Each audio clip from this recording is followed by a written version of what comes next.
Hell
yeah. Let's see if that's any better. Right, well, we're live.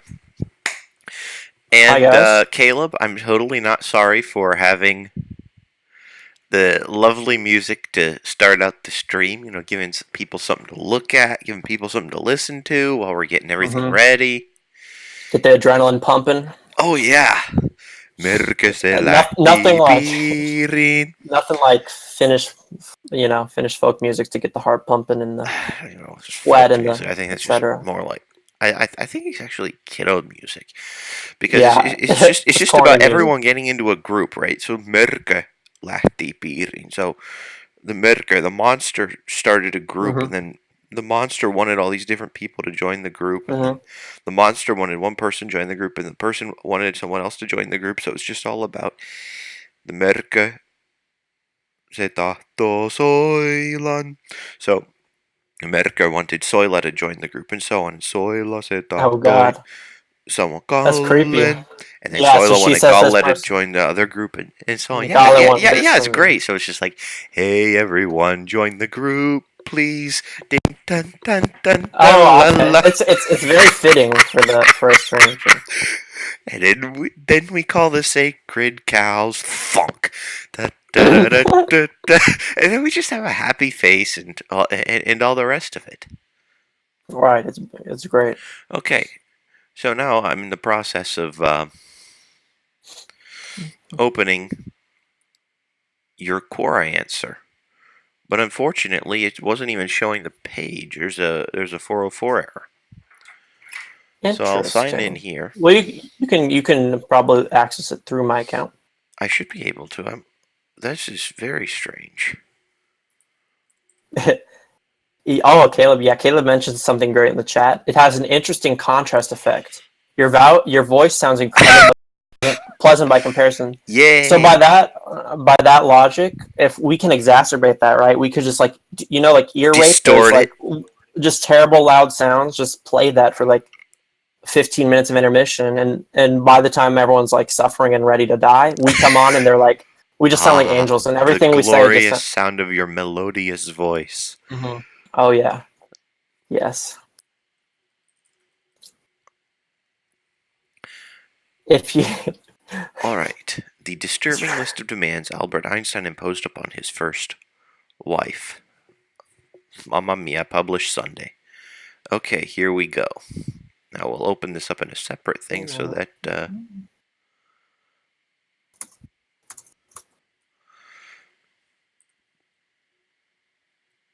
and I will also post this link so that our viewers can refer to it. It'll be the first link in the description. I haven't put a title or anything on it, but it should be there. Right, well, here we are. Now, open that screen capture, make it a little teeny bit smaller.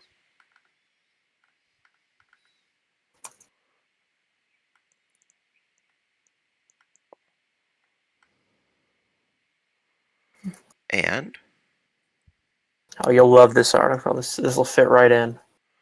Oh, perfect. The dulcet tones of your euphonious voices, says Caleb. Oh, you're terrible. So poetically. Oh, Caleb, I love you too.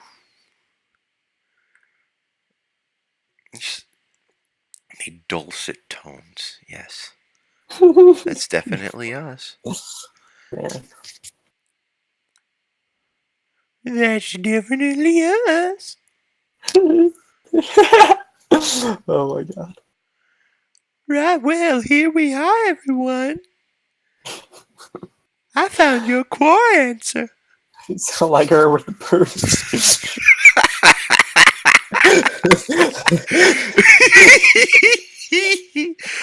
Okay, would you like to read your yeah. Your answer? I mean, I have it here pulled up so everyone else can see it. Well, I'll read the article first. How about? Oh, the disturbing list of demands. Yeah, it's really short. I can read it.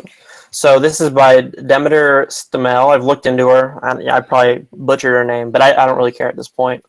The list of demands Albert Einstein imposed on his first wife. So she's a journalism major. She's worked in like pop media. I looked at her LinkedIn just because I was like wondering how this person. Whatever. You'll understand why I was questioning these things after I read this, you guys. And Mamma Mia is her medium of choice, mammamia.com. So that's a great place to talk about Albert Einstein, apparently. Great place to get your scientific history. All anyway, right. Here we are. Without further sarcasm, Albert Einstein has long been a celebrated figure in history, lauded for his academic achievements, specifically his theory of relativity. But history has conveniently ignored a troubling fact about the German-born physicist. He was something of a misogynist, who imposed a series of downright offensive and controlling demands on his first wife, Melva Marik. Einstein met Marik, an accomplished mathematician in her own right, while they were both studying at Zurich Polytechnic. They married in 1903 when Einstein was 24 and Marik was 28. Some historians even claim Marik contributed to some of Einstein's most famous work, including his theory of relativity.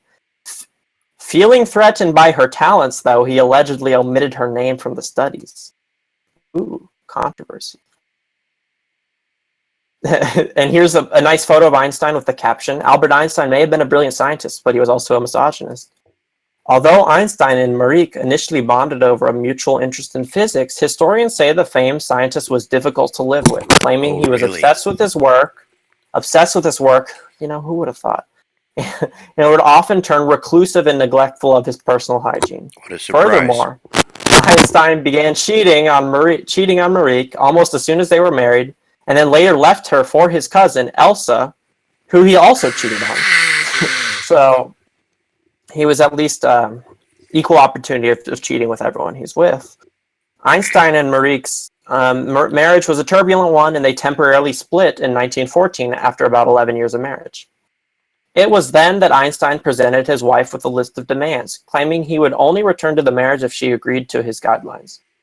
The rules basically worked in favor of Einstein, and were demeaning for his wife, reducing her to nothing more than a personal servant. So the conditions are like, I'm just going to skim through the conditions. So basically make clothes and do the laundry, make sure everything's in good order, make sure he receives 3 meals, his bedroom and study are neat, renounce all personal relations with me insofar as they are not completely necessary for social reasons. Specifically, you will forgo my sitting at home with you, my going out or traveling with you. You will obey the following points in your relations with me. You will not expect any intimacy from me, nor will you approach me in any way. You will stop talking to me if I request it. You will leave my bedroom or study immediately without protest if I request it. You will undertake not to belittle me in front of our children, either through words or behavior. So this is a written agreement, right? So this is like a deal, so to speak. I mean, obviously, a one-sided deal. Shockingly, Marique agreed to his rules. Point D is something I think that both couples. Yeah, that's a big deal. That's a mutual thing. Both parents should uphold, because then smart kids will start trying to pit parents against each other, and that's no good. Shockingly, or take advantage of the inconsistencies. Anyway, shockingly, Marique agreed to his rules, reportedly for the sake of the couple's 2 children, Edward and Hans. But they divorced 5 years later, in 1919. When Einstein left her for Elsa. So here's the picture of Marique. So we had a picture of Einstein earlier. Einstein's first wife, Maliva Marique, was a talented mathematician who apparently collaborated with her husband on some of his most famous work. On the plus side, though, Einstein promised to give Marique his Nobel Prize winnings after they divorced, even though he hadn't actually won a Nobel Prize yet. He wrote that in the contract. The Nobel Prize in the event of the divorce, and in the event that it is bestowed upon me. That's a power move right there, claiming it before it happens. Would be ceded to you in full a priori. Disposal. Interestingly enough, I'll say this as an aside. Einstein at 13, Kant in the Critique of Reason. Kant was his favorite author, so it's an interesting. Anyway. Disposal of the interests would be left entirely to your discretion. The capital would be deposited in Switzerland. So he's basically giving her all the money for the Nobel Prize and placed in safekeeping for the children. So she and the children can subsist. So basically, Marique was so here's the last paragraph summing everything up that we've learned from the article. So basically, Marique was just as intelligent and gifted as her husband, who systematically worked to belittle her and treat her as nothing more than background noise in his life and celebrated career. What a guy. So yeah, there's a lot of interesting conclusions. Now here's the thing. And now I can read my answer on it. Mm-hmm. I can read my answer. Can you, though? I can try. I'm not the best. I mean, not the best we orator. don't know if we can read. Yeah, we ain't ever been good at school. I had a D- minus in my English, and I almost flunked it. I didn't even make it through preschool. Anyway, so all right, so I first post a link. I'm gonna go through that link that I post at the top. MIT Technology Review. I think it's a little bit more reputable than MammaMia.com. All right, Did Einstein's first wife secretly co-author his 1905 relativity paper? So let's observe this and use our brains, and the ultimate resource in economics. Let's see what it figures out, or what it comes up with. In the late 1980s, the American physicist Evan Walker Harris published an article in the Physics Today suggesting that Einstein's first wife, Mileva Marić, was an unacknowledged co-author on his 1905 paper on special relativity. The idea generated considerable controversy at the time, although most physicists and historians of science have rejected it. Today, Galina Weinstein, a visiting scholar at the Center for Einstein Studies at Boston University, hopes to settle the matter with a new analysis. The story begins after Einstein's death in 1955. When the Soviet physicist Abram Fedorovich Joffe describes some correspondence he had with Einstein early in their careers in an article published in Russian. Joffe had asked Einstein for preprints of some of his papers and wrote, "The author of these articles, an unknown person at the time, was a bureaucrat at the patent office in Bern, Einstein Meridi, the maiden name of his wife, which is by Swiss custom added to the husband's family name. Meridi is a Hungarian variant of Marić. The conspiracy theories date from this reference to Einstein as Einstein Meridi," says Weinstein. The result was an increasingly complex tangle of deliberate or accidental misunderstandings. So the convention that when they get married, the naming convention that they go, they merge the names, confused. Basically, it seems to be like the boulder on top of the hill, right? So it's set in motion by this the snow-covered hill, right? So the problem. So yeah. This is a clear misinterpretation, suggests The problem seems to have begun with a popular Russian science writer called Daniel Semenovich, straight up Semenvik, Deneen, who interpreted Joffe's account to mean that Einstein and Marić collaborated on the work. This later transformed into the notion that Marić had originally been a co-author on the 1905 paper, but her name was removed from the final published version. This is a clear misinterpretation, suggests Weinstein. Walker reignited this controversy in Physics Today article. In his Physics Today article, he suggests that Einstein may have stolen his wife's ideas. There's another interesting line for conspiracy theorists. Historians have translated the letters between Einstein and Marić into English, allowing a detailed analysis of their relationship. However, one of these letters includes the phrase, "bringing our work on relative motion to a successful conclusion."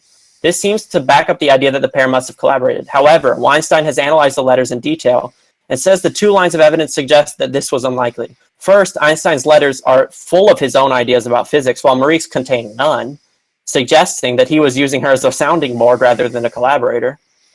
Second, she was not a talented physicist or mathematician. She failed her final exams and was never granted a diploma. Now, this point, I will say, is possibly null. She had good grades in physics, and there could have been women in physics and women in science at the time, and it was admittedly more biased at the time, or it was biased at the time. I would say that these sorts of things, I don't see them happening anymore. I see women are encouraged into science, but at this time it was not the thing. She was a good physicist and mathematician, like solid, right? Like she was smart. But she's not Einstein. Like, I mean, you can compare any good physicist, and they're going to just pale in comparison to Einstein. That doesn't make them not smart, but you guys get the point. Weinstein argues that Marić could therefore not have made a significant contribution, and quotes another historian on the topic saying that while there is no evidence that Marić was gifted mathematically, there is some evidence that she is not. There is one fly in the ointment. Marić and Einstein divorced in 1919, but as part of the divorce settlement, Einstein agreed to pay his ex-wife every krona of any future Nobel Prize he might be awarded. Weinstein suggests that everybody knew Einstein was in line to win the Nobel Prize in the post-war environment in Germany. It was natural. It was a natural request from a wife who did not want a divorce and was suffering from depression. Walker, on the other, says, "I find it difficult to resist the conclusion that Mileva, justly or unjustly, saw this as her reward for the part she played in helping the theory of relativity. Without more evidence, it's hard to know one way or the other. But there's surely enough uncertainty about what happened to keep the flames of conspiracy burning a little while longer." So yeah, I saw another article, so I looked more into this.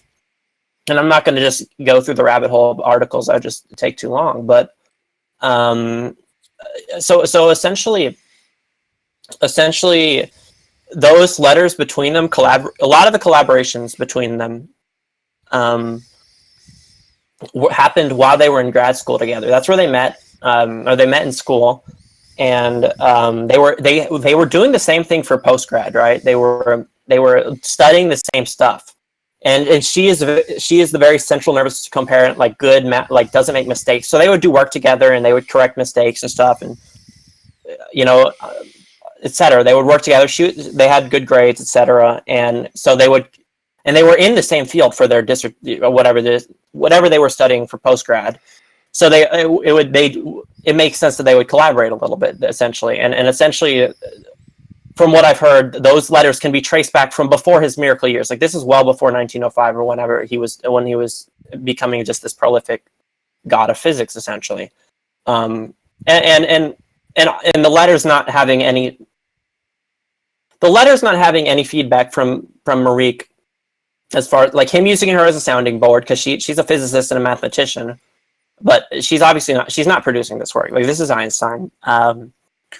There's no even there's like no marginally conclusive, like they use pronouns and like a very like they look at minute semantic minutia essentially to come up with these justifications. And we talked about economics, right? And there's incentive to do this because Einstein's, first of all, he's a big deal, right? Everyone knows Einstein. Even people who hate math, hate physics, can't do shit with either of them. Doesn't know shit about either of them. Everyone knows who Einstein is. He's the crazy smart guy with the big hair. He's like synonymous with the word genius, like at least in Western society, and where I'm from in like the U.S.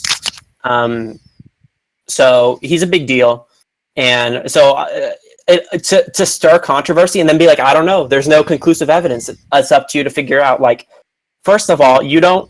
Well, I mean. To a few people, at least to me, you kind of look like an asshole or a dick, or it looks stupid, right? They're just stirring the pot, right? But they're not making any conclusions.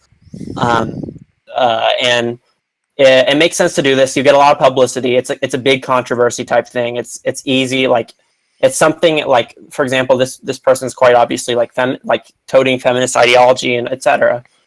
They can hijack it, and it's really easy to integrate your story into however you want to take it. So it makes sense. Like people stir controversy everywhere for the sake of it, and there's no conclusive evidence to prove. It wouldn't make much sense. First of all, Einstein in any generation, he would be anywhere he is. Let's say we spawned him randomly during his miracle year here today. He's going to be one of the most brilliant people in the world. Like he's exceedingly brilliant. This guy, his miracle year, like he could have won like 4 Nobel Prizes. Like all the shit he came up with was like stuff that most physicists, like with a lifetime of their work, would be great to have one of these results. Fantastic, they'd get a Nobel Prize. He just spit them all out like very quickly. So he's not some normal talent. The likelihood of her being equally as intelligent as him and then shutting up about it and then just collapse is so low that like this is just not the case. There's no evidence. There's no evidence to support it. It's simply just controversy for the sake of it, right?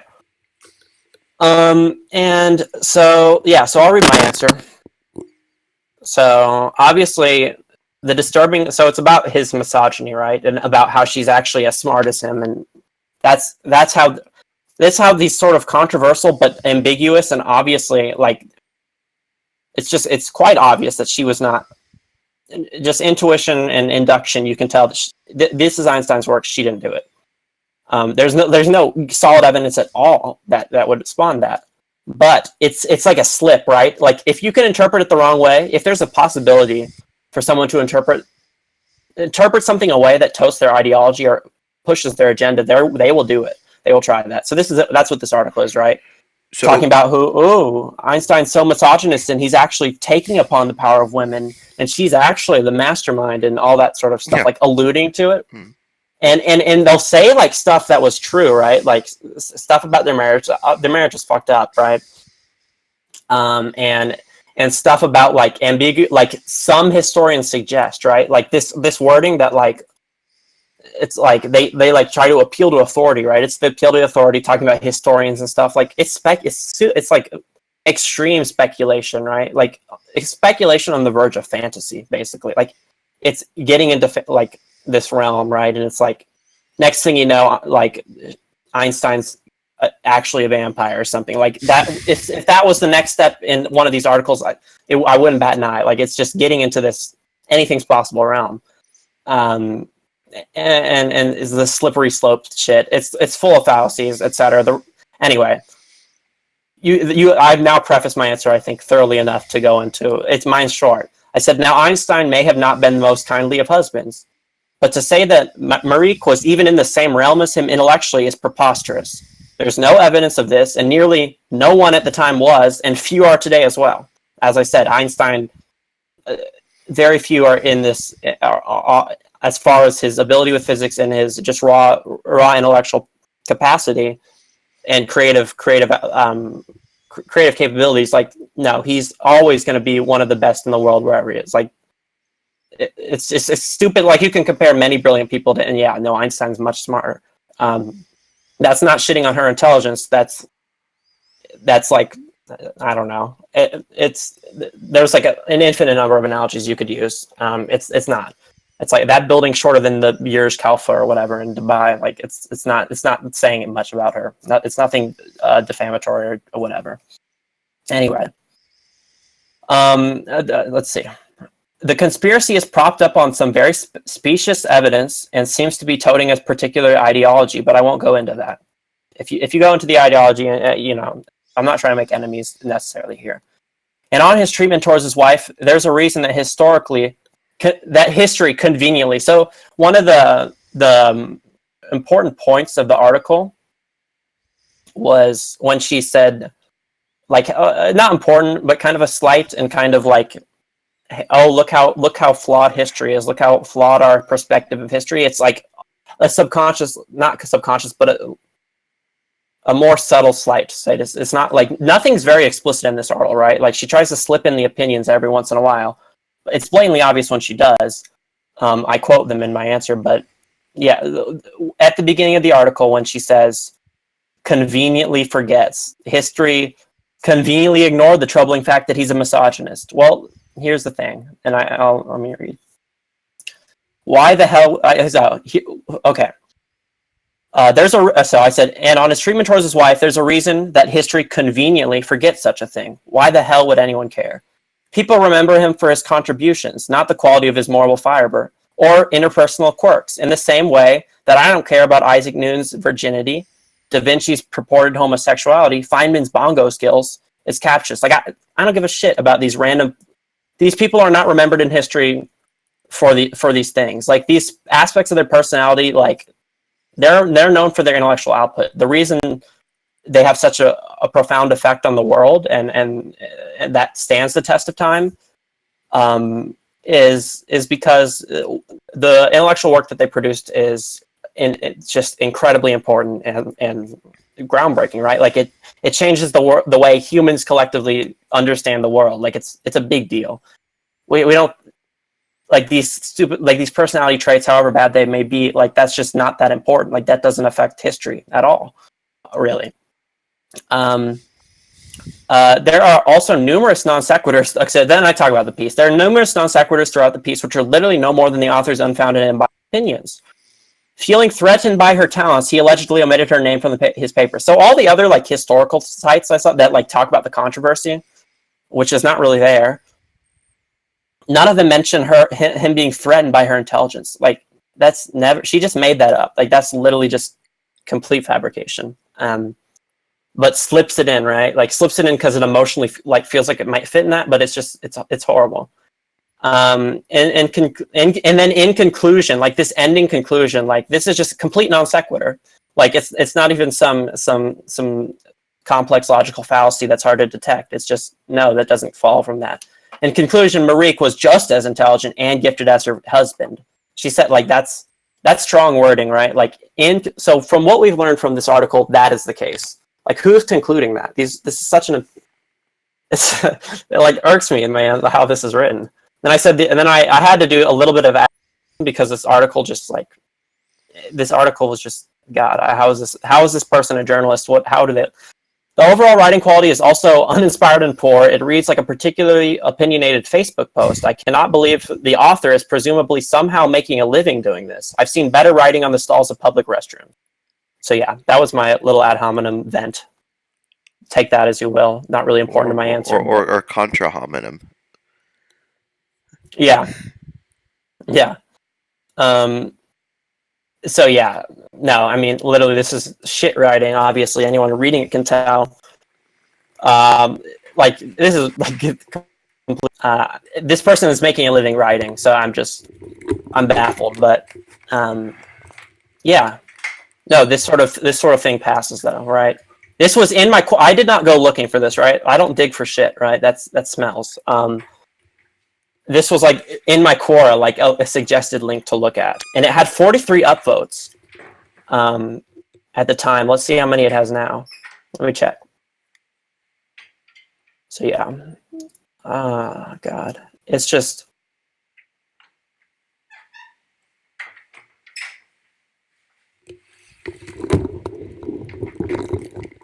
Yeah, I don't know how many. It had 43 upvotes when I saw it. Presumably, it has maybe a few more. Hopefully, not many more. I really hope it's not some exponential growth trend or something. That would be really disheartening. But yeah, it just popped up in my Quora. Like this. You mean is the something article in question?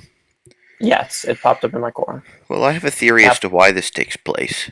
And it has to do, I mean, with both the reason that crappy writing can be propagated and that, well, unsubstantiated facts or unsubstantiated opinions are so palatable. Right. And it has to do with the fact that people like a good narrative. And if they're craving a particular thing, I mean, they'll take whatever drivel winds up coming their way. I mean, the author makes a few points. It's like, yeah, well, maybe if someone were as smart as Einstein, and maybe if someone were wanting a rightful share, this maybe someone would have behaved in this way.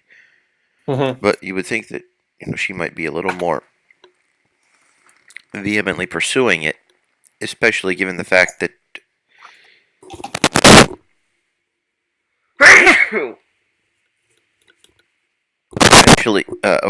given the fact that she would have done something, assuming that it were a fact in question. Mm-hmm.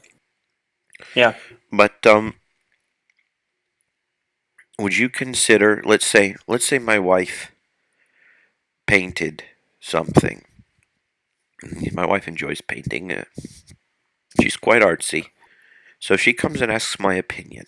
And I go and I say, well, the light is here and the shadows are there. And I think that you need to go and do this, that, and the other thing. And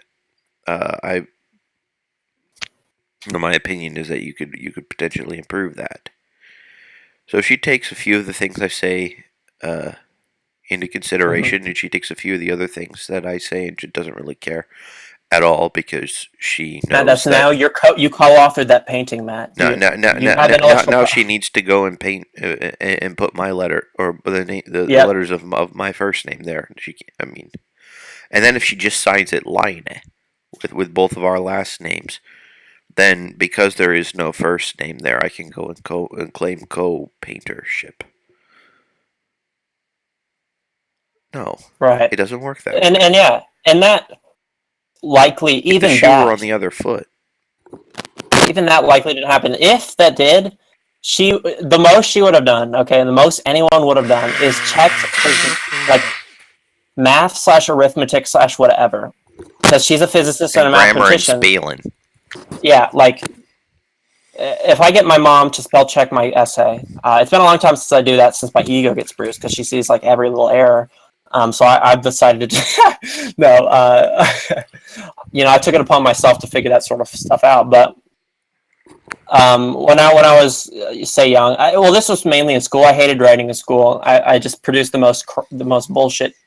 My writing was crap, right? Like I thought I was a horrible writer basically for my whole life because I got terrible grades in school writing because I didn't enjoy writing. I hated the way it was in school. I thought I didn't like it, etc. Quora, I've actually really enjoyed writing. And I think the quality of my writing has improved like drastically from what it used to be. My mom, who used to critique my essays, is like, "Did you write that?" If I read something to her, so there's some improvement at least. There's some hope. But if my mom's grading my essays, if she's critiquing it, does she take like there's like, first of all, we're like giving a lot of benefit here. We're like saying that this actually happened, like, because that might not have. Like, they were away from each other. It's not likely that he was sending math to her to check over the mail and she's sending it back. Like, he's also, if he's in a university, there's probably many mathematicians and physicists around him anyway. And maybe, I guess you wouldn't want to disclose your work, but like, it's just not that plausible. And even if that was the case, let's give them like the ultimate benefit of the doubt. That doesn't make it her work at all. Like, you know, and it's complete, like, just complete silliness, right? Yeah, but I was surprised. I think the author's at least attempting to insinuate that Maris was actually essentially the author of relativity, and Einstein just happened to be. Yes. I mean, Yes. I don't think You see where she's pointing.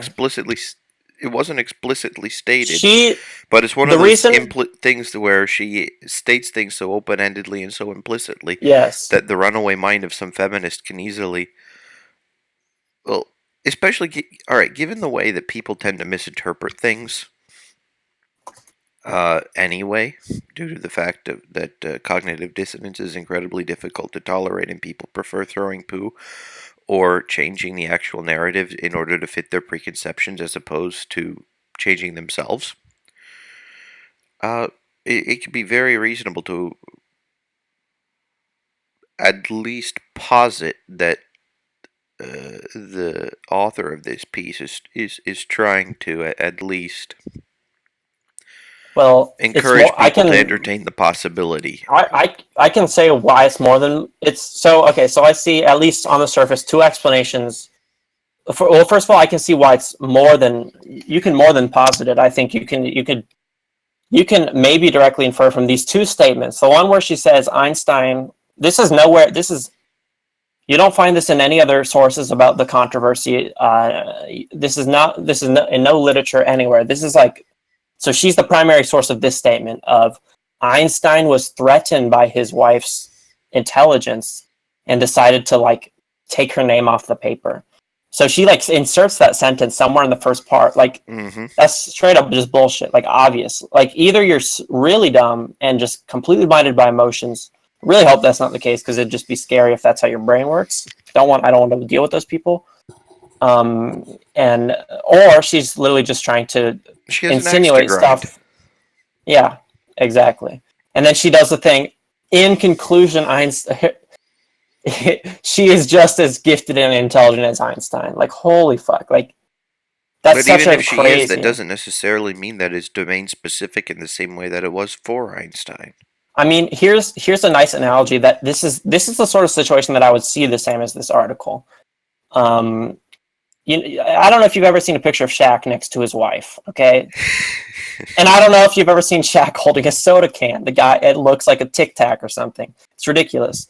It's like saying that Shaq's wife is secretly very tall, but she's just somehow compacted into this body, and she's actually the tall one, and she, like, in actuality, she's taller than Shaq and a better basketball player, but because Shaq is threatened by her athletic prowess and height, oppresses her into being small. He made sure she had to be compact. Like, it's like literally obviously that's complete hyperbole, right? That seems like hyperbole, but this article is in the same vein of hyperbole. Like, it's not as, you can't see the brain. Like, obviously with height you can see a big difference, but the difference between Einstein and any other human is not to be undermined. Like, it's crazy what this guy, like, he revolutionized one of the most difficult fields, and like it's like hard to conceptualize how brilliant and what he was able to do in this 1 year, especially.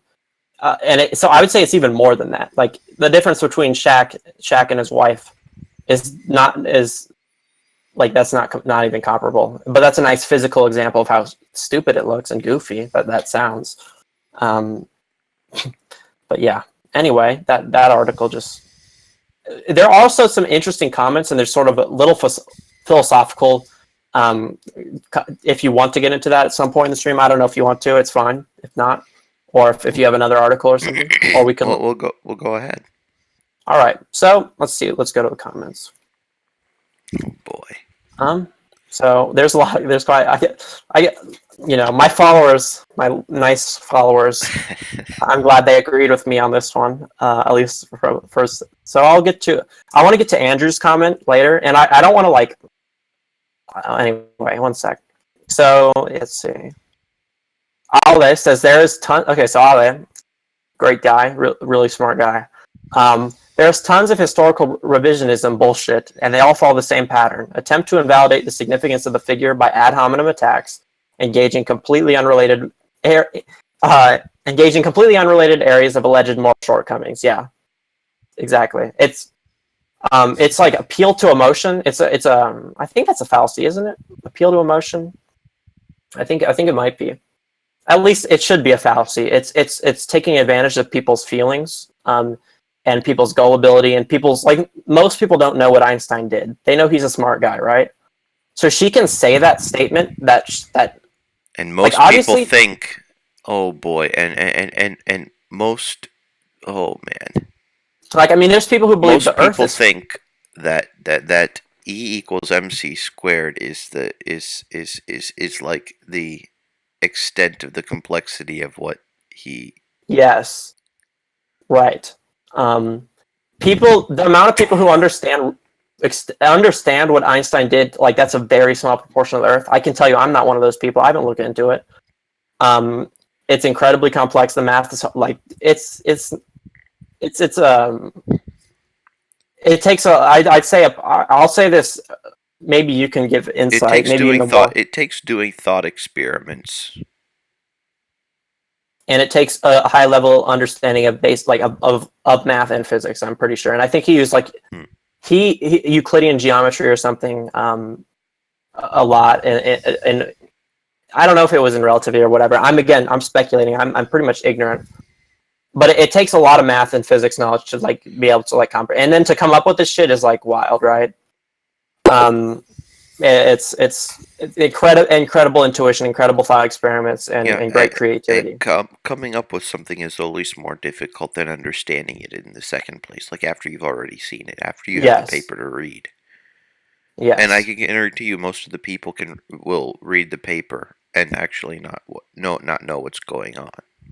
Right. Or read a book about it and not know. Yeah. They won't know what's going on. It's way too far. It is a concept she can attack because. Yeah, so I'm just gonna abuse this stupid Shaq analogy I made, and so like for example, you can see when someone's really tall, right? Like say Shaq. Let's just make Shaq continuously get bigger. So when Shaq is huge, you're like, holy shit, like holy fuck, Shaq is filling the sky. But once you get to a certain like size, like Shaq is giant, it's just gonna look like a shadow in like a wall, like. You're not going to be able to comprehend, like, do you even know you're looking at Shaq? It's just a shadow. It's too, like, this is so far out of people's ability to conceive. They're not going to be able to make heads or tails, and they could even convince themselves that I mean, there's people that believe the Earth is flat, so that's another thing that can help you understand the thoughts that are going on with this sort of shit. But yeah, so to us who, like, kind of have, some modicum of understanding of like what physics and math, like a little bit, like we have an introduction, we know about people. Matt has a lot more than me, but I'm throughout my life, my dad especially has a great appreciation for science, and he'd always tell me about stories about great scientists, and like it's crazy. Like I thought, this is so cool and amazing, and he'd tell me, like, he tried to describe like the weight of what's going on. Maybe I could not understand the minutia and the concepts, etc. But like how revolutionary this stuff is, and how, and as a kid, and I'm good at understanding emotional reactions. So he described how other physicists would react to this sort of thing, etc. What people were thinking. Like it's it's crazy, right? It's really complex stuff, and it's incredible that he came up with it. But the average person who gets their news from MammaMia.com is not educated on the intricacies of special relativity. Any of, I doubt they do much. I don't think most of them probably don't do calculus. I'd go to say that comfortably. So she can slip into this statement, which is so blatant to us, right? So blatant, like, okay, you concluded that his wife's as smart as Einstein, and concluded that she did the work. Like, not just anyone can do this work. Like, he is the only person at the time who could do it, right? So, like, what is like, that's so preposterous, but someone who is ignorant could maybe let that slip, and it appeals to their emotion. And yeah, it's just really kind of shitty. But there was no responses when I responded to this. I don't know if there's any more. And there was like almost 50 likes. Nothing. No. I was like, what the fuck is this? Well, because I mean, you go. people have, I would say, wrong reasons to buy into this sort of a thing, and there seems to be an undercurrent, and fortunately, I'm married to somebody who's generally been able to avoid most, if not all, of the crap. There's this undercurrent amongst disillusioned women uh, of spewing vitriol at men, and I don't. I mean, I understand emotionally why someone would do that, but I think that's holding oneself to a very, very poor moral standard. I mean, you don't see me going and indiscriminately dissing women on account of my own inadequacies, or on account of my having a struggle in life, for instance, wanting to pursue something and pursuing it and having difficulties. You don't see me just going and blaming women for my difficulties or blaming other people for my difficulties. You go forward in your life and you take it on the chin and you move on. That there is a very compelling case to be made for stoicism. Now I know that Yes. I'm of course I'm boiling down stoicism to the idea that it's basically take it on the chin. I know that it's not only that, Right. but that simple idea is one that has been abandoned by much of modern society. You know, things are so good, why in the world should we need to sacrifice? I should be able to just pick something I want, snap my fingers, and have it come my way. And to think that perhaps other people at other points in history might have had different ideas, or might have had a more difficult life. And I'm not even going to necessarily say due to oppression, even though, Einstein wasn't a model father or a model husband. No. Um, Oh no. but people had different expectations when things weren't as good. And I would say that when people's expectations get to be disproportionately higher than the work that they're willing to put forward to actually get whatever it is that they want, they're setting themselves up for disappointment. And if they're emotionally, not exactly the strongest people, they'll wind up having a great incentive to come up with any and all excuses. Hashtag patriarchy is an excuse for all sorts of different things. And everyone knows that, uh, at least in the West, you're dealing with an egalitarian society, which is actually even more than egalitarian, due to things such as affirmative action. And you have more than half of university students being women. You have women going and pursuing the upper echelons of all different sorts of jobs. The only thing getting in their way is the fact that they want to have their cake and eat it too, in terms of wanting to have less time spent at work, more time spent with family, less time spent at work, maternity leave, and all those other sorts of Right. factors that play into this whole calculation. And I'm not saying this Hmm. to diss women, or to I mean, I'm not saying any of this to be pejorative at all. And it's not even. I'm saying it It's because I think that people need to have at least a cursory understanding of reality. But then you wind up having garbage articles like "Why can't we hate men?" Yeah. just thrown up there. You wind Like up that. having unsubstantiated claims about Einstein just because somehow people feel vindicated and validated if they can collectively claim for women things that were known to be produced by certain men. So we say, oh, women were behind the theory of relativity. Women were behind all these different things. It's like, Hmm. why not just say certain women were behind doing certain things throughout the course of history? And certain women had certain strengths. Certain women had certain weaknesses. A woman's biggest strength throughout much of history was being seductive and then getting her way that way. In fact, I would dare say that some of the most socially successful, meaning powerful men, are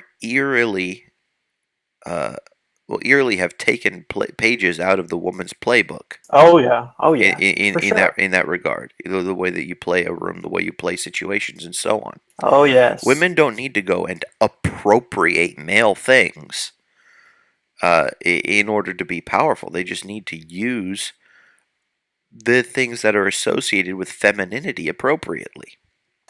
David says, Matt, a man is nothing but a unit of oppressive force. Oh, I'm glad I can just Steve. I'm so glad I can just detect the sarcasm of reviews. Yeah. Well, you wrote a very, very nice piece. Which yes. Oh, Yes I you did. wrote an amazing piece on that. Oh yeah. Oh Well, yeah. here I will pull it up if you. I don't know. I might find it without the link, but we'll go and we'll search Mr. Steven Stutz, and Oh gosh, this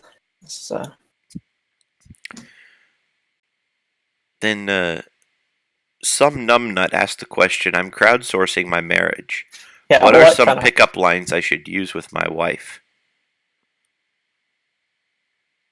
That's I would say quite. Thomas West says that his wife finds the idea that feminism has been defined as acting like a douchey spoiled guy both hilarious and insulting. Yeah. All right. It's one of those things that you're like, okay, like it's so like what the fuck that it is funny, like it evokes you're like, how are people like when you hear a flat earthers, it's like that's pretty fucking hilarious. Like what are they what the hell? All right. So I have And then your you're answer there pulled up. and then yeah, I'll read it. And then but then at the same time you're like, well, this is not a joke. People Mm-hmm. actually believe this. So yeah, let me go to my answer so I can read it out loud. And then I'll go back to one more comment. There was one more comment on that article that I do want to cover. Because it got into a little more conceptual Okay. depth. And So then while okay, you're doing it, I'll pull up a certain parody education stuff. piece about All right. about a Oh "Why boy, Can't We Hate Men" article. yes. Oh yes, yes. Another some great satirical minds out here. So I'm crowdsourcing my marriage. What are some pickup lines that she used in my life? I was like, in my opinion, good pickup lines always pull from contemporary culture / politics / events to really add to the relatability factor that is ever present in great jokes. For the same reason that inside jokes are so funny, these types of pickup lines include humor that feels meta and is almost multifaceted in its humor. They attack you from different angles in a way which inspires catharsis while inducing a reaction ranging from a light chuckle to hysterics. This in particular ties into why context is imperative to the delivery and reception of a joke, and why a dearth of it results in an undesirable result, also known as the you had to be there effect, as I like to call it. I don't think I termed that. I'm pretty sure everyone has heard that phrase. Good puns and jokes / puns in general also perform unexpected and drastic paradigm contortions while simultaneously being semantically congruent with the antecedent, again, adding to their multifaceted nature. And an example would be bringing an esoteric or abstract concept to the level of dirt, or the most concrete and literal level, way beyond or beneath what was intended in said word's conception. Emotional paradigm shifts work really well too, following the same theme. A double entendre is a synthesis of all of these things, often. Currently, Equality, prejudice, acceptance, disease, strife, religion, waste, conservation, decay, and many other heavy, abstract, and juxtaposed concepts are in circulation, and not quietly either. Pertinence in the public sphere is like a coefficient for the potency of jokes. So here's one to try on your wife, or even better, at an SJW rally or something analogous. How about I oppress you between me and the mattress? And I hope this helps. So yeah, that's my very long-winded. That's awesome. Get to the punchline, please, Stephen. Joke. And Yeah, so. I'll let you know. That line works, by the way.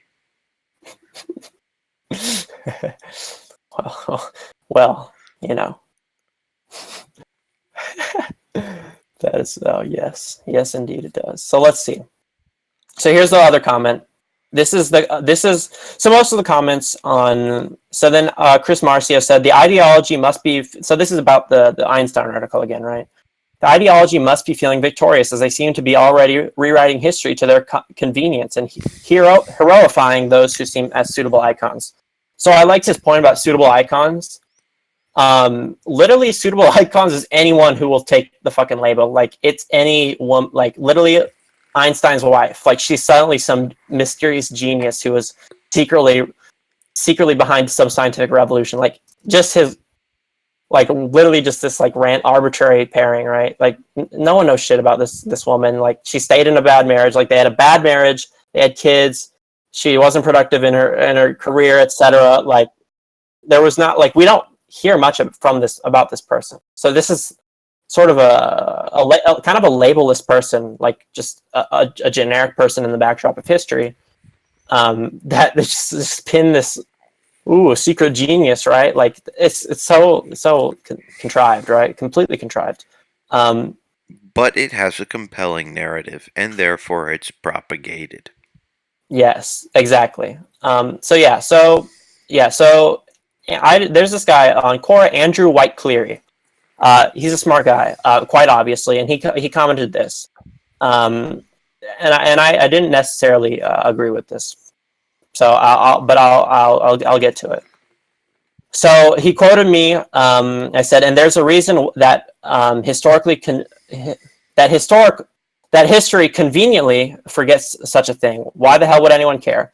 People remember him for his contributions, not the quality of his moral fiber. In the same way that I don't care about Isaac Newton's virginity or Da Vinci's purported homosexuality, it's captious.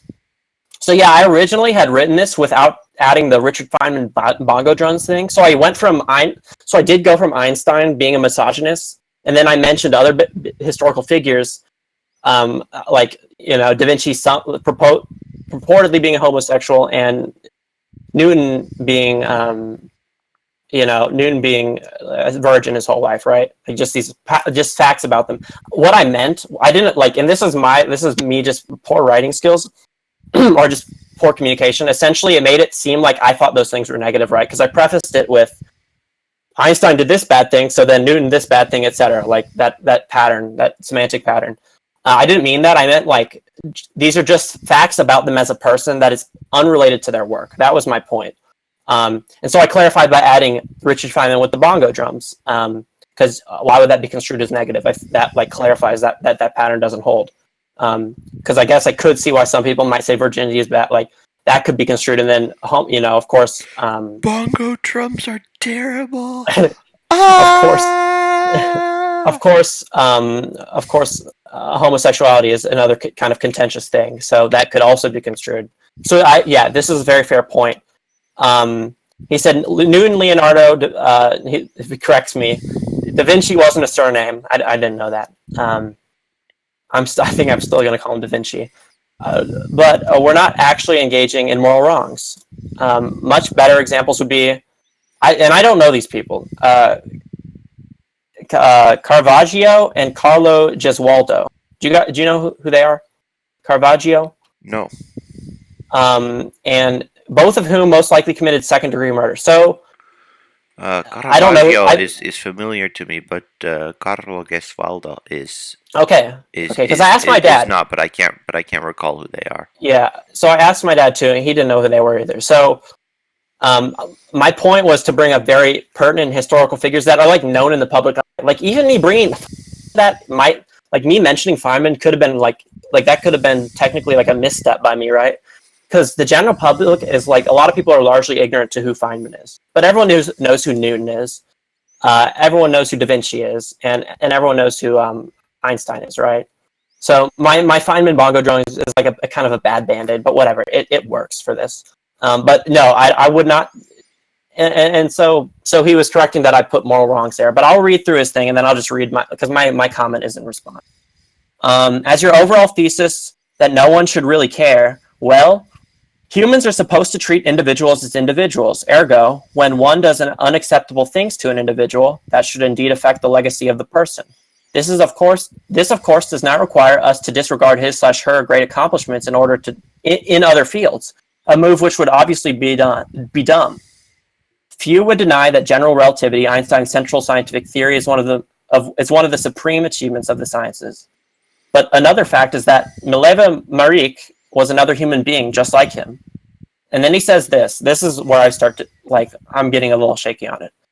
Objectivity is about considering all the different facts of a situation. I'll just read the whole thing and then I'll go into it. Situations like these are one reason why I think it's more fruitful to rank works and ideas than it is to rank human beings. The other reason is that ranking the works more effectively directs novices to which works are worthy of attention. If I make a list of history's greatest people and Beethoven is fourth on it, lay people wanting to explore his music will not know where I think they should start. The 3rd and 9th symphonies, the 21st and 29th piano sonatas, the 14th and 15th string quartets. In any event, what I would say is that although a person may have done truly exceptional things in a particular subject, mistakes of one's personal life make it best to focus on praising the specific works of importance over the individuals. The individual may still be worthy of much study in regard to other questions.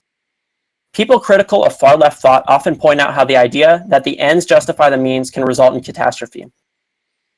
Although I do think everyone points that out. I agree with them. The ends will have the blood of the means on their hands. But when a genius cares only about the significance of their masterpieces and decides that it is therefore not a big deal to treat another person poorly sometimes, what is that showing? There have been some geniuses who are very kind people. It is fallacious to honor those who weren't with the same enthusiasm as those who made great advances and were also committed to treating their contemporaries with decency.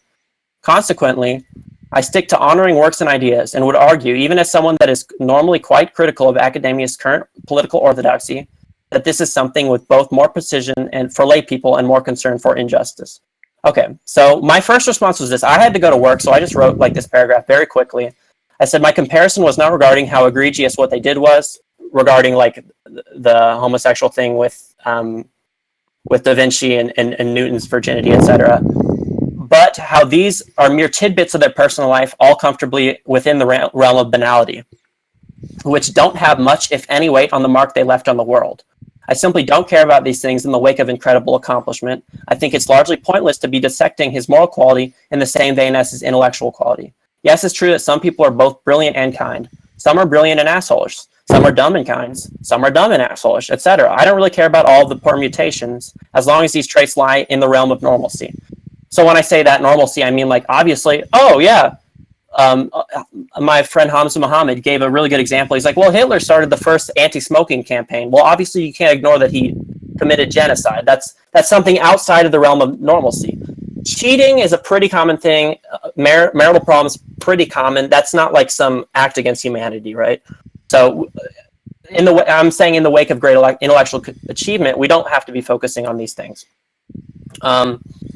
That's sort of my point there. So that was my short comment, and then I said, as long as these traits lie in the realm of normalcy. Okay, when regarding historical figures, give praise where it's due. I don't think anyone is calling him a paladin of virtue. Obviously he's not. I don't think anyone is. Then Andrew says, certainly give criticism where criticism is due also. So I didn't feel like my response. Okay, that's actually interesting. That he would say give criticism where criticism is due. I don't think that you were ever denying the fact that he was a crappy husband and father. Okay. Well, so yeah, you're a more crappy husband than he was a crappy father. But I did not. So I'm gonna also pull it up on my phone so I can what do you call it? I can like cross reference so I don't have to scroll up and down. Okay. But so I had a lot of points in his comment that I didn't quite agree with. I tried as best I could to cogently express them. Okay. I first wrote that first like response in a rush. I was pretty intense. I had like an hour and a half sleep last night, and I had like just Adderall on me and like milk. That was it. So my stomach was upset. I was just okay. I turned into an INTJ basically. I think that's what is that, my shadow function or whatever. Mm-hmm. And yeah, I just turned into an INTJ and answered it. I don't give a shit if they're assholes, whatever.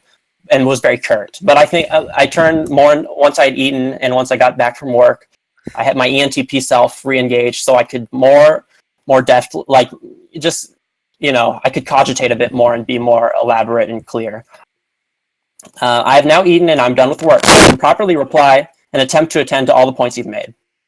I rewrote and added some things into the sentence you quoted, as it would be clearly interpreted how you did. And my wording did a poor job of conveying the point I was trying to make effectively. Like, obviously, it did make it sound like homosexuality and virginity were negative things. I wasn't like, if you read the sentence like you would read a normal sentence, it'd be probable that if you knew me, you wouldn't think that. But someone who doesn't know me could easily interpret that. It was just me being a bad writer, essentially, or a lazy writer. I say, I will stray away from the people you've mentioned.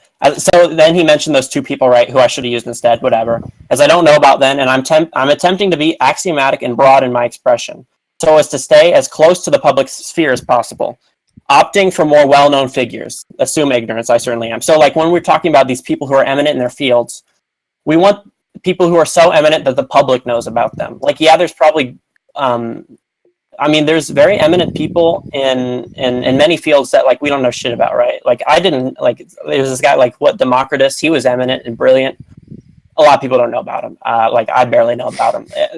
So I want to use people who are like fresh in the public's mind. Like everyone knows about Einstein, right? Like he's ubiquitous. Less people know about von Neumann, for example. So yeah, let me go back to my answer. It's interesting that you mentioned objectivity. So he talks about how we want to be as objective as possible, right? He says, where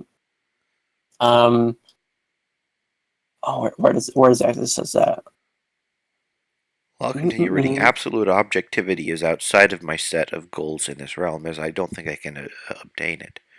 Yes. I can. I'll read this. I found the part. Okay.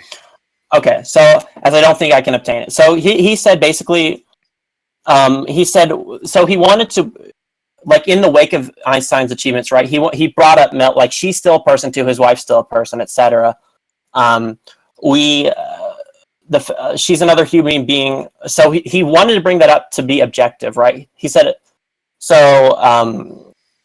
he said objectivity is about considering all the different facts of the situation. But what he left out there, and I think it's also the weight of each fact, right?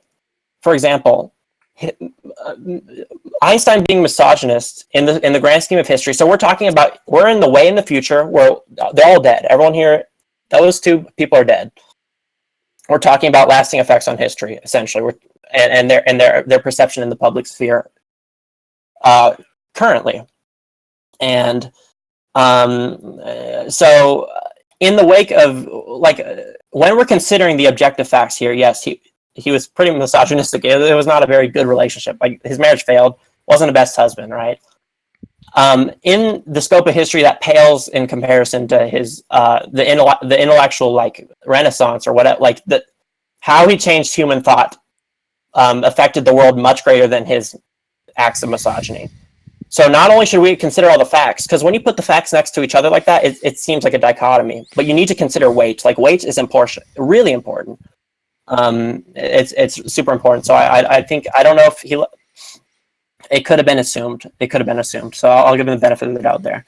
Okay, it's interesting that you mentioned objectivity. Absolute objectivity is outside of my set of goals in the realm. Again, I cannot be absolutely objective. I have tidbits of his relationship, like very pieces of facts. I don't know much about Einstein. I know just pieces of it. Like I don't know him personally. I cannot even begin to decipher that.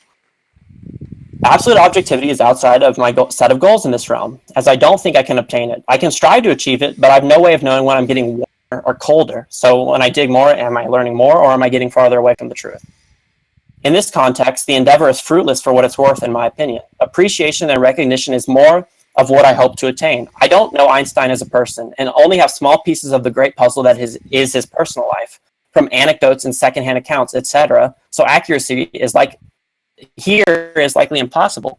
Also, cheating is not uncommon. Although I deplore it, he did financially support his family regardless of his absence, giving the proceeds of his Nobel Prize to his then ex-wife. So he wasn't a demon, but he definitely wasn't entirely morally either.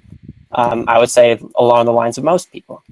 I don't agree with ranking. So he talks about his next paragraph talks about how, or the next part of the paragraph talks about how he thinks it's more fruitful to rank works and ideas than it is to rank human beings. So first of all, when we're talking about Einstein, I don't think there's any ranking. We're not trying to create a hierarchy. We're simply like when I mentioned, when we're talking about Einstein, I don't think like ranking never came up. I'm not sure why he brought that up, but we're just talking about his historical significance, right? I'm not comparing him to some other. I'm not saying, oh, Euler, that guy was a slouch. Look at Einstein. Look, Euler, like what an idiot. Like Einstein did this. Like Einstein's number one. Like Team Einstein, right? Like I'm not doing that. I'm just saying, like, yeah, he had a big effect on history, and that should be appreciated. I don't agree with ranking anything. I don't think terribly accurate comparisons could be drawn in any sense that would take into account the multitude of factors leading to eminence and transcendence, even within one particular field, much less between disparate ones. Yeah, because like, how could we compare two eminent people? Like, how could I compare Ramanujan and Einstein, for example? Ramanujan lived in a remote Indian, he lived in a shack basically, and came up with a ton of. Yeah. Mm-hmm. Yes, and came up with a ton of new, brilliant insights to mathematics.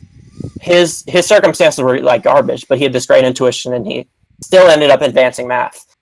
And imagine me comparing Ramanujan to another similar mathematician of the time with even different circumstances. Like I can't.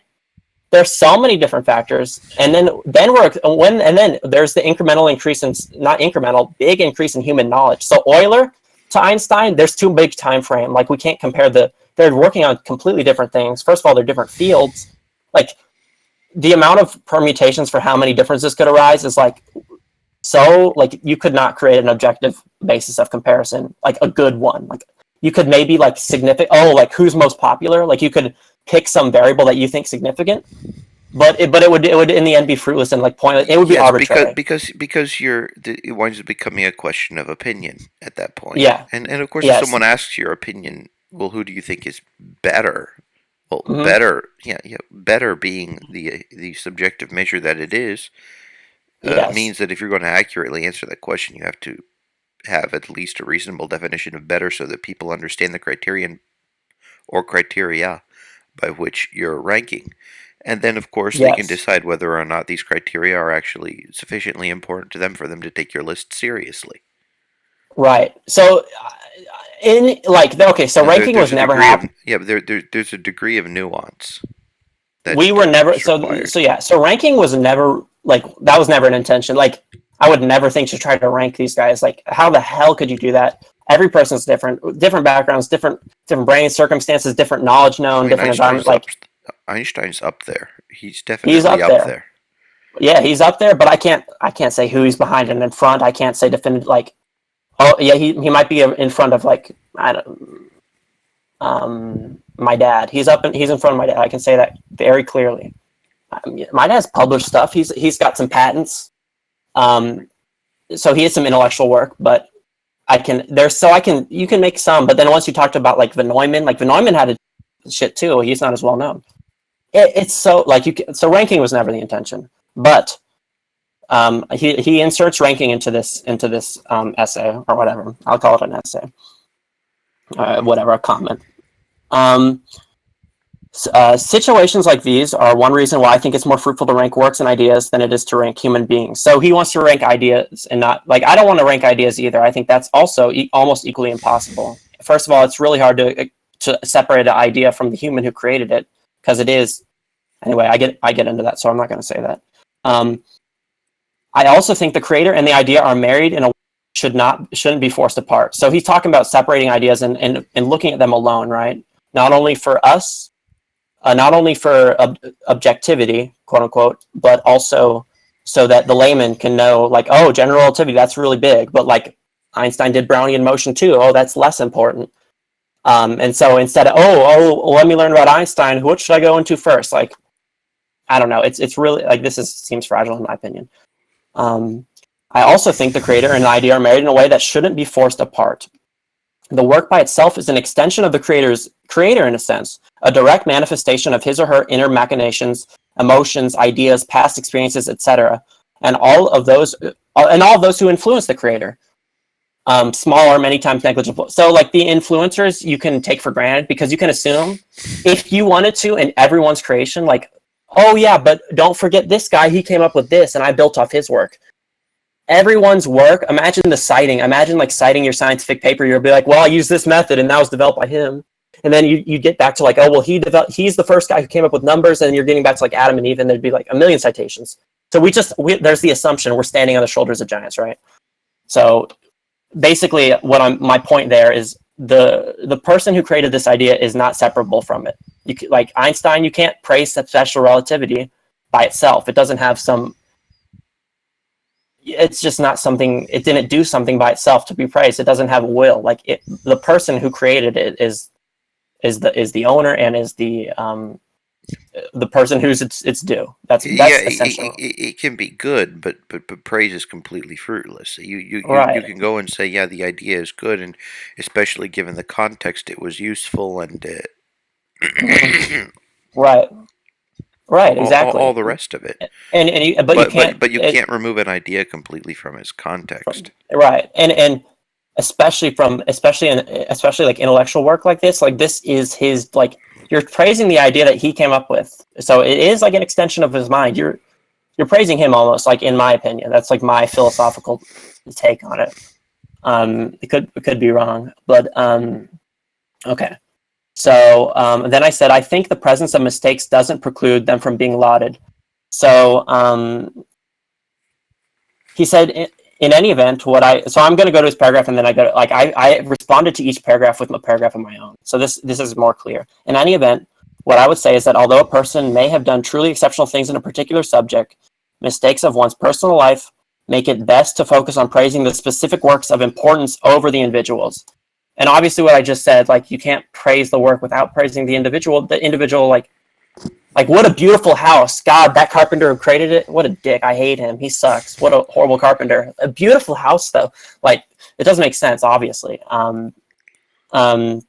He then says that the individual may still be worthy of much study in regard to other questions. So, regarding to questions not related to his childhood. Come, Mr. Carpenter, and sit on my nice little couch. The most important, Einstein, what was your favorite color? Like, that's interesting to me. Special relativity, I like it, but I don't really care about you and your relation to that. I like what's your favorite? Like, to me, that didn't make sense.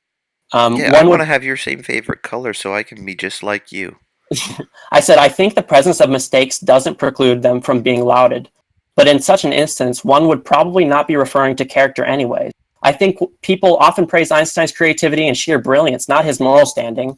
Like, I don't hear people talking, oh, Einstein, a moral paladin, like a paragon of virtue. What a, I don't hear that. Like, people are like, damn, that guy's a genius. Like, that's usually what I hear, and that's the layman. Oh, he was hella smart. Like, that's sort of what you hear, which is true. And he could have been completely evil, and that would still hold true. And saying that wouldn't necessarily be wrong. I think that people often praise Einstein's creativity and sheer brilliance, not his moral standing, as his moral makeup had a vastly lesser effect on the world than did his cognition, and to consider both of which in the same vein is misguided. Like, why? They're separate. We remember him because of his intellect. We don't remember him because he was a misogynist. We're like, oh, he's the stereotypical misogynist. Like, the reason we still talk about him is because his intellectual work. He's attached to this work. So when we praise the brilliance and we praise the work, it's because it's relevant. Like, why would we talk about it? Yeah, and obviously, just beating that other horse, we're not praising the misogyny along with it. No, that other shit is, like, that has evaporated into history. Like, they're both dead. The effects of his misogyny are not hurting anyone at this point. maybe on down the line, one of his ancestors had a harder time because of familial problem, but that's even Descendants. still, that's still so tenuous of a connection that you can disregard it, especially in the wake of his huge intellectual contribution. Okay, so here's his last article, or not article, his last paragraph. And this is the one I have the most problems with. People critical of far left thought often point out how the idea that the ends justify the means can result in catastrophe. I agree with them. The ends will have the blood of the means in their hands. But when a genius cares only about the significance of their master and decides that it's therefore not a big... We just had a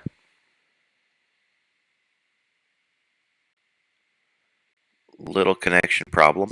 Really? Yeah. I think it was on my end. It's still showing it up was for me. it was Oh, it's still people live for critical me. of far left thought often point Yeah. out. Okay, cool. Thanks. All right. People critical of far left thought often point out how the idea that the ends justify the means can result in catastrophe. I agree with them. The ends will have the blood of the means on their hands. But when a genius cares about the significance of their masterpieces and decides that it's therefore not a big deal to treat another person poorly sometimes, what is that showing? Open-ended question. There have been some geniuses who are also very kind people. So this next sentence, keep it, like, think about it while I say it. It's kind of hard to keep track of what's going on. It is fallacious to honor those who weren't with the same enthusiasm as those who made great advances and were also committed to treating their contemporaries with decency. So it's fallacious to do that. Consequently, I stick to honoring works and ideas and would argue, even as someone who is normally quite critical of academia's current political orthodoxy, that this is something that both more precision, that this is something with both more precision for lay people and more concern for injustice. Okay, so I'm connecting this back to another Parler stream, the injustice part. But I'll read my response to that. I said, when a genius only cares about his work. So his open-ended question was like, what does it mean when this person treats other people kind of poorly, and only cares about the significance of their masterpieces? When a genius only cares about his work, I think that signals priority. For some people, the ultimate priority is themselves. For others, it's the fruits of their intellect. Some people care for the people around them above all else. And even more impressive is he who can balance it all, right? So someone who can just... Not everyone can do that, though, obviously. But I still disagree with what you said about it being fallacious to honor someone when someone else happens to be better. Okay, when someone else happens to be better to people for a variety of reasons, some already stated. So he said, like, if someone else is better and also eminent, that was that statement. It is fallacious to honor those who weren't with the same enthusiasm as those who made great advances and also committed treating their contemporaries with decency. So people who made advances and treated people well, they should be honored. And if someone made advances but they didn't treat people well, it is fallacious to honor them.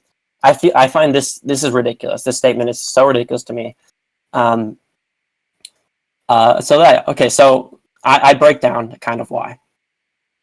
Not all eminence is equal. So yeah, first of all, we're treating eminent people as the same here. Like Einstein's eminence, and again, we already talked about this earlier. You can't gauge what more eminent person is that, etc. Like, we can't tell who's better than who. We can get an idea, and maybe the lower bound and the upper bound is obvious, but once you get to the middle and towards the upper end, it blends together, and it's really impossible for us to say. So, first of all, we're just treating all eminence as equal, which is also wrong, because that's obviously not true. My dad's patent wasn't as big as... One of my dad's patents was not as big as Einstein's breakthrough, right? I guess you wouldn't really consider that eminent, but like Terence Tao, for example, he's not as big as Euler. He's a great mathematician and probably the best alive right now, but he's no Euler. But he's eminent. You can say they're both eminent. So if we treat them equally, now we're only going to look at how they treat other people. So say Euler's a dick. Euler is he gets off on just being Machiavellian as hell. Euler is just some manipulative prick. But Terry Tao is a saint. You know, he goes to I don't know, goes to some third world country and just communitarian. He uses his understanding of geometry to build sustainable domes and sustainable homes out of these great, whatever. I'm making up some stupid example, but like, so that by this definition, it is wrong. It is not wrong. It's fallacious. So logically fallacious. When you say fallacious, I'm assuming that's, Well, I don't see any fallacy anywhere, but yeah. No. Yeah. Right. So he said fallacious. It's so that's committing a fallacy. So if you praised Euler, who's a dick and a Machiavellian, and while Terry Tao exists, it's fallacious. You can only praise. And there's another assumption that I get into that statement. This statement is so packed with assumptions that basically are all wrong in my opinion. I'm not a moral agent or anything, so I could be very wrong myself. Okay. Because and what you said you are seems a moral agent. So not to mention moral fiber is very difficult to quantify, right? So like what people call moral is like very subjective. Everyone, as Thomas said, ethics are universal or whatever. Morals subjective. So who's better than who personally is hard to tell. Like that's another. So not only are we equalizing, so I'm just going to keep track of the steps. I have horrible working memory, so I like to retrace my steps. But so not only have we've set all eminence equal to each other in this equation, because the only thing that offsets one from the other is how moral they are, right? Like say this guy's this eminent, this guy is more moral. Like theoretically, we might, and we're also assuming that we can sum these two values additively and assess them perfectly. Yeah. Right, and we're saying we're assuming these are additive, or at least, and we're also assuming they're binary. It's not on a it's okay. So let's assume that. So we've set all eminence equal to each other, and we've decided we can objectively determine moral, like how nice someone is, right? And so it is. His definition of nice, I'll just go with it. The operational definition of nice here is how well you treat other people, and like how, I guess, altruistic you are. That's a good word for it. And so I said it's very difficult to quantify moral fiber. Besides all that and more, if that sentence is really as you intended it, it would be fallacious to honor Einstein or any other great mind who happened to not be altruistic.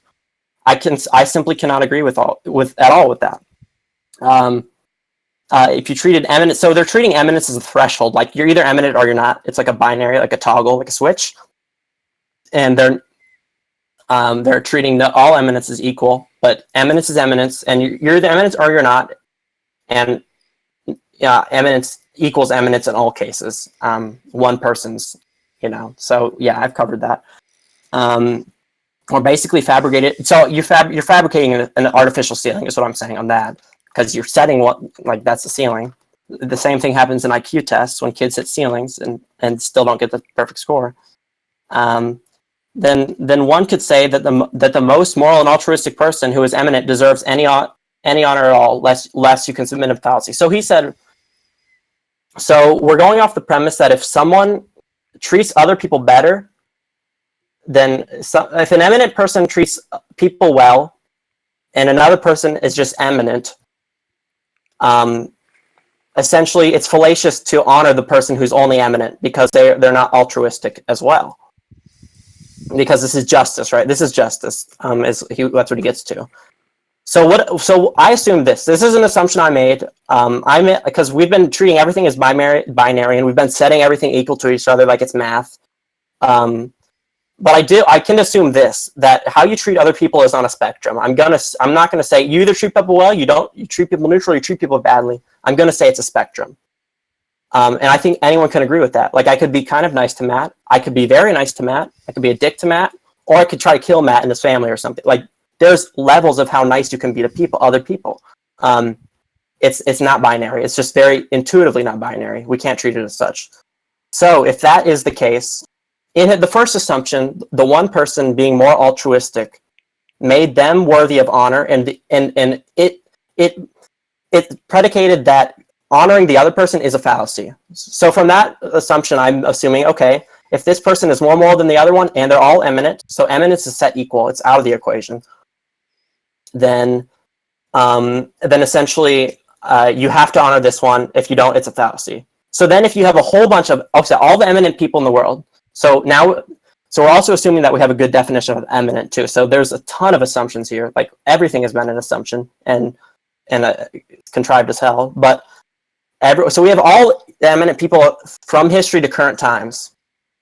And everyone's on a spectrum, right? Everyone's on a spectrum of how good they are to people, because it just is the case. Since we have a set of this many people and it's on a spectrum and it's not binary, what that indicates is that there is someone who is the eminent and also the most altruistic eminent people. Like if you have a set of a bunch of people, there will be a winner. Maybe there's some that are equal to each other, but the likelihood is, because there's so many chances to be better than someone else, and it's such a nuanced variable that has it could shift very slightly. There is someone who is the best, basically, the most altruistic, they're the most just. And since honoring someone who is less than altruistic is a fallacy, then anyone who isn't that good person in the world, the eminent person who is the most altruistic, that's a fallacy. You cannot honor anyone else. So that's like, you might call that a slippery slope. What I just did, like how I interpreted that argument, but I don't think it's far off. Like I don't think any of them. I took the assumptions that he had, I just accepted them, and then I only added the altruism being on a spectrum, which is I think that's intuitive. Like it's not a binary thing. Like some people are better than others. Some people are more altruistic than others, and that's something that's there. So if you basically, that means you can only honor one person, and that's the most altruistic eminent person, lest you're committing a fallacy. That's how I interpreted that. And to me, that's just, I don't know. I know I've like gone on and on, but it's like, to me, this is like false. This is patently false. Like I can't accept that. I'm not going to write some logical, like, premise A, this, blah, blah, blah, blah, blah, so not equal to this, but like that, I just can't, like, my intuition says, no, that doesn't make sense. And then, what did he end with? He said, consequently, so it is fallacious to honor those who weren't with the same enthusiasm as those who made great advances and were also committed to treating other contemporaries with decency. Consequently, I stick to honoring works and ideas and would argue, even as someone who is... So obviously I said works and ideas can't be separated from their owner. They're married, like that's an extension of the owner's mind. It's intellectual property, essentially. Consequently, I stick to honoring works and ideas, even as someone who is normally quite critical of academics' current. And he said, this is something with both more precision for lay people and more concern for justice. I don't know. I just don't know. Like justice, Einstein's work, and this is a core principle of economics, and this is why I think it brings us all the way back to that other parlor, is that someone can be a dick and still create value. They're creating value. And us appreciating that value, according to this essay, at least in my interpretation, is a fallacy and fallacious and wrong. We should not. But in fact, the morals have nothing to do with this. Like Einstein could be a pedophile, murderer, rapist, cannibal, like genocide commit. Like he could be, okay, probably not that. That's like really extreme, obviously. He would have committed more negative at that point. But that's way too extreme. But he could be like this awful, like conniving person and sort of evil and Machiavellian. And his intellectual work would still hold more value than he could possibly detract from the world, likely. Like maybe not possibly, if we're talking about like very literal terms, but likely, well, maybe he would go. How you quantify value. See, that's the other thing is and that's value true too. Is not necessarily quantified. I made one of my essential assumptions is, so this might sound kind of communist of me, but anyway, the amount of how he revolutionized physics, right? The amount of work and stuff that can develop off of that, like how you're standing on the shoulders of giants, right? So I'm assuming essentially his work is supporting a lot of kind of the next generation of physicists in their work. So he is in like his intellectual fruit is essentially paving the way and helping guide the next generation of physicists and helping them provide more value, etc. And so they can support the other people. And that is sort of an altruistic or humanistic interpretation of that, because like I'm not talking about how he like, actually like net increased and like he didn't like, but he is actually supporting other people and they're getting their livelihood and their passion is being fulfilled, and they're really excited about his work, and it's I think a lot of people derive a lot of joy from physics and math and advancements in the field and understanding and all of these things, and I think providing value to, because it is valuable to those people since value is subjective. I think that could tentatively or tenuously be described as a net increase in value, or his intellectual work produced value, etc. That's one of my assumptions. Pretty tenuous, but anyway, that I know that took so damn long. I like apologize, but yeah, I really like I didn't I couldn't just rest on that comment. So yeah, I don't know.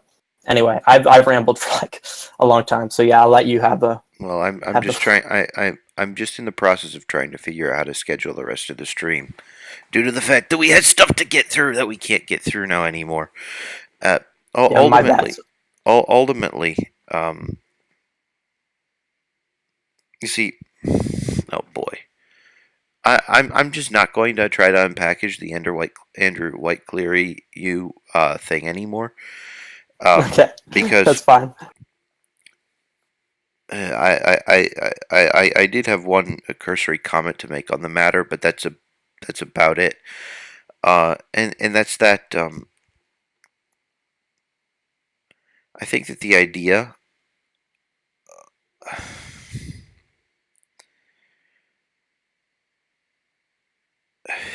It, no, no, if I start on my own monologue on this, we're going to waste the entire rest of the stream talking about this topic, and there are things that hopefully would wind up producing more value for the viewer. Yes, you're right. Than this. Yes, this has sort of become just a, as Thomas West would call it, like pointless brain. Okay, let me figure that out, and it is sort of, it's philosophical, like considering, but it isn't actually. It's not the most productive thing, and it's providing pleasure for me in that I'm exercising my brain and thinking about these abstract things, but mental masturbation, as exactly as Thomas says. So yeah, I should, this isn't a cam show, so let's get on with it. And mental, ooh. Yeah. Well, anyhow, I'm going to we're going to have an 8-minute intermission because I need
se tahtoo?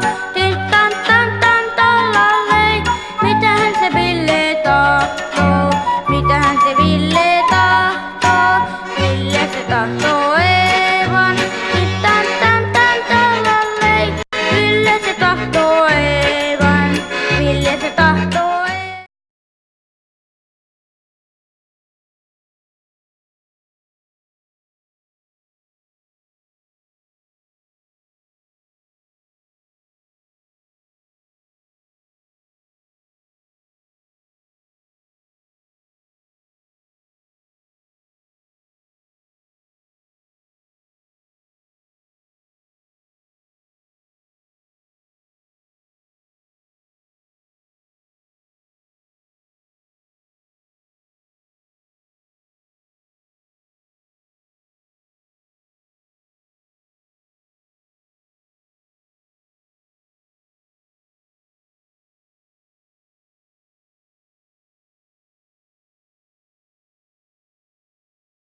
There we go. Oh boy. There we are. Hey guys. So as we We're were back. saying before I realized that we didn't have any volume, I hope that you were sufficiently tormented during the break. Mm. Merke se lähti piiriin. So anyhow, Oh, now that we're and now that we're back, we can go on to the next portion of the show, which is dealing a little bit with education. The next part has to do with school as a religion. And this is oh a boy. piece, one of many essays by John Taylor Gatto that we'll be looking at throughout the course of these upcoming streams. John Taylor Gatto, for those of you not familiar with him, is or was an award-winning teacher in New York who quit at the height of his career due to the fact that he couldn't essentially live with the idea that his job was to do a disservice to children. And then when he wound up having to exercise the responsibilities given to him and had to deal with people trying to take away his license to teach and all the rest of it, due to the fact that he wasn't playing by the same rules that everybody else was, he quit. And he wrote a wonderful book called The Underground History of American Education. And then the subtitle had something to do with, I think depending upon the version of the book, it's a little different. But the one I like is An Intimate Investigation into the Prison of Modern Schooling. So we're going to go and discuss now how school can actually be a religion. Nothing about school is what it seems, not even boredom. To show you what I mean is the burden of this long essay. My book represents a try at arranging my own thoughts in order to figure out what 50 years of classroom confinement as a student and teacher add up to for me. You'll encounter a great deal of speculative history here. This is a personal investigation of why school is a dangerous place. It's not so much that anyone there sets out to hurt children, more that all of us associated with the institution are stuck like flies in the same great web your kids are. We buzz frantically to cover our own panic, but have little power to help smaller flies. Looking backward on a 30-year teaching career full of rewards and prizes, somehow I can't completely believe that I spent my time on earth institutionalized. I can't believe that centralized schooling is allowed to exist at all as a gigantic indoctrination and sorting machine, robbing people of their children. Did it really happen? Was this my life? God help me. School is a religion. Without understanding the holy mission aspect, you're certain to misperceive what takes place as a result of human stupidity, or venality, or even class warfare. All are present in the equation, it's just that none of these matters very much. Even without them, school would move in the same direction.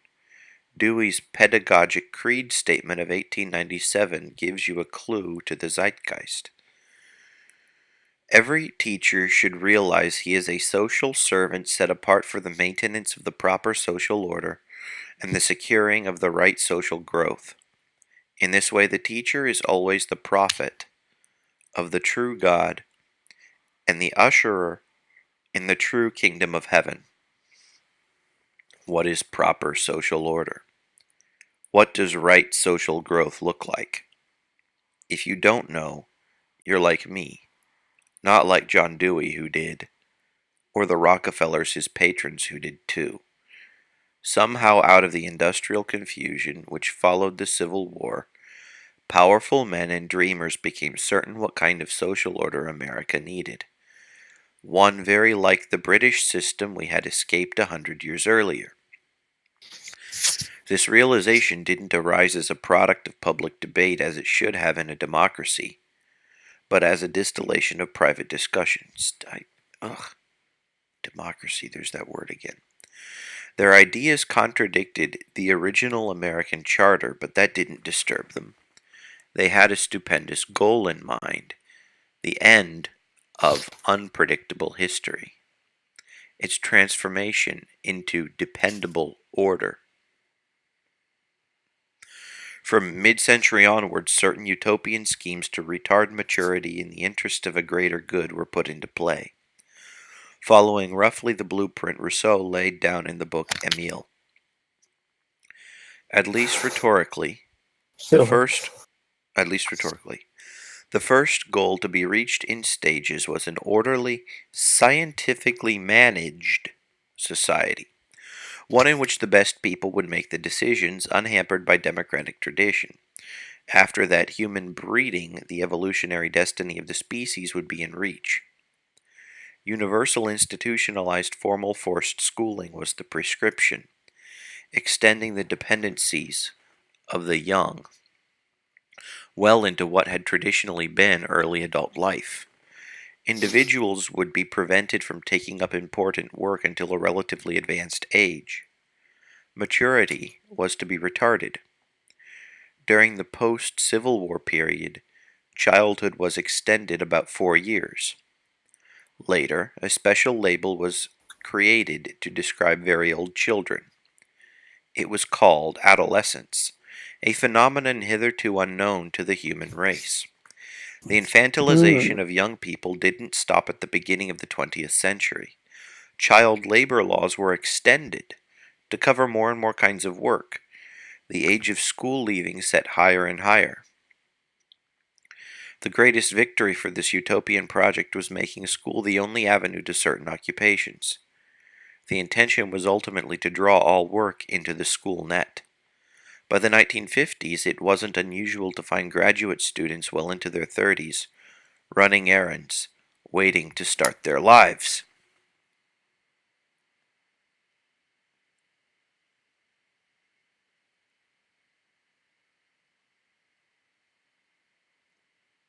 Mm-hmm.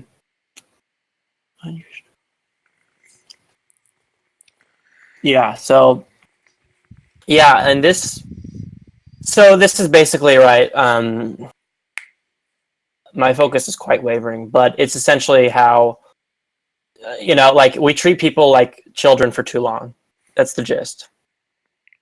And school is, well, at least John Taylor Gatto contends that school is designed for doing that. It's designed for being a social norming agent, so a homogenizing agent, if you will, as opposed to actually having education being the priority. Right. And it makes sense. It makes complete sense if you consider like differences from year to year in school. Literally, the structure is the same. You're doing the same thing. You still have to abide by the same bells, etc. You get incrementally better classes, and sometimes you get the same classes you did last year because the curriculum in the state are fighting. That happened to me. I took like basic math like 3 years in a row, like the same thing, and I was like, what the hell Well, are we doing? that's not that's fully intentional. That Right. I would totally say that is And very, yeah, oh yeah, no, it's like it's they want you definitely to repeat the same stuff over and over again, because right. really life, on one hand, life is very rich and life is very complex, but on the other hand, it really isn't hard to give you the basics that it takes to be able to independently figure your way out through life. In Right. fact, I would say And, that independently figuring your way out through life is mostly a question of being able to read, being a question of being able to think, being a question, and then a question of being able to apply yourself properly to the situation at hand. In other words, to have the right attitude. In fact, I dare say and dare distill it down to saying that the best, or rather the only things that education needs to necessarily provide for children is a general intellectual framework for dealing with the world, and yep. a general moral framework for determining what the good thing is and actually getting the balls to do it. Mm-hmm. Yep. Yes. And so, and a good like example, I've been thinking about math a lot. So counter examples, because like, for example, he expressed like, what does proper growth look like in kids? He's like, well, this guy knew what it was in the past, obviously, but I'm so far detached. I've been basically entrenched in this shitty system. And you'll see, for example, kids, and I mean, obviously, this is a shitty way for it to happen, but you'll see kids who, like, a parent dies or something happens and they have to take responsibility. And even very young kids, you'll see, like, we talked about in economics, the brain's the biggest resource. Like, they just adapt. And by coddling someone repeatedly and assuming that they can adapt, you're really, like, you're not giving people enough, and especially repeating the same stuff over and over. You're not giving kids the benefit of the doubt, and like not letting them at all exercise what is quite natural to, I'd say, a vast majority of kids. Assuming like Yeah, learning and like growing home life. and applying oneself to life. Right. Exactly.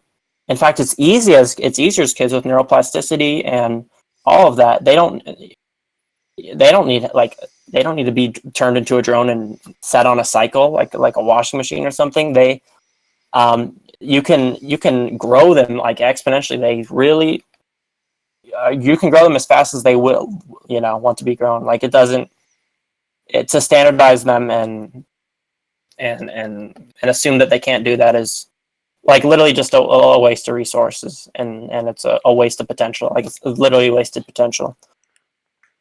Well, that is assuming that the purpose of schooling is education. All right. Wow. I've decided to Oh my gosh. not necessarily be a consequentialist, but to basically say that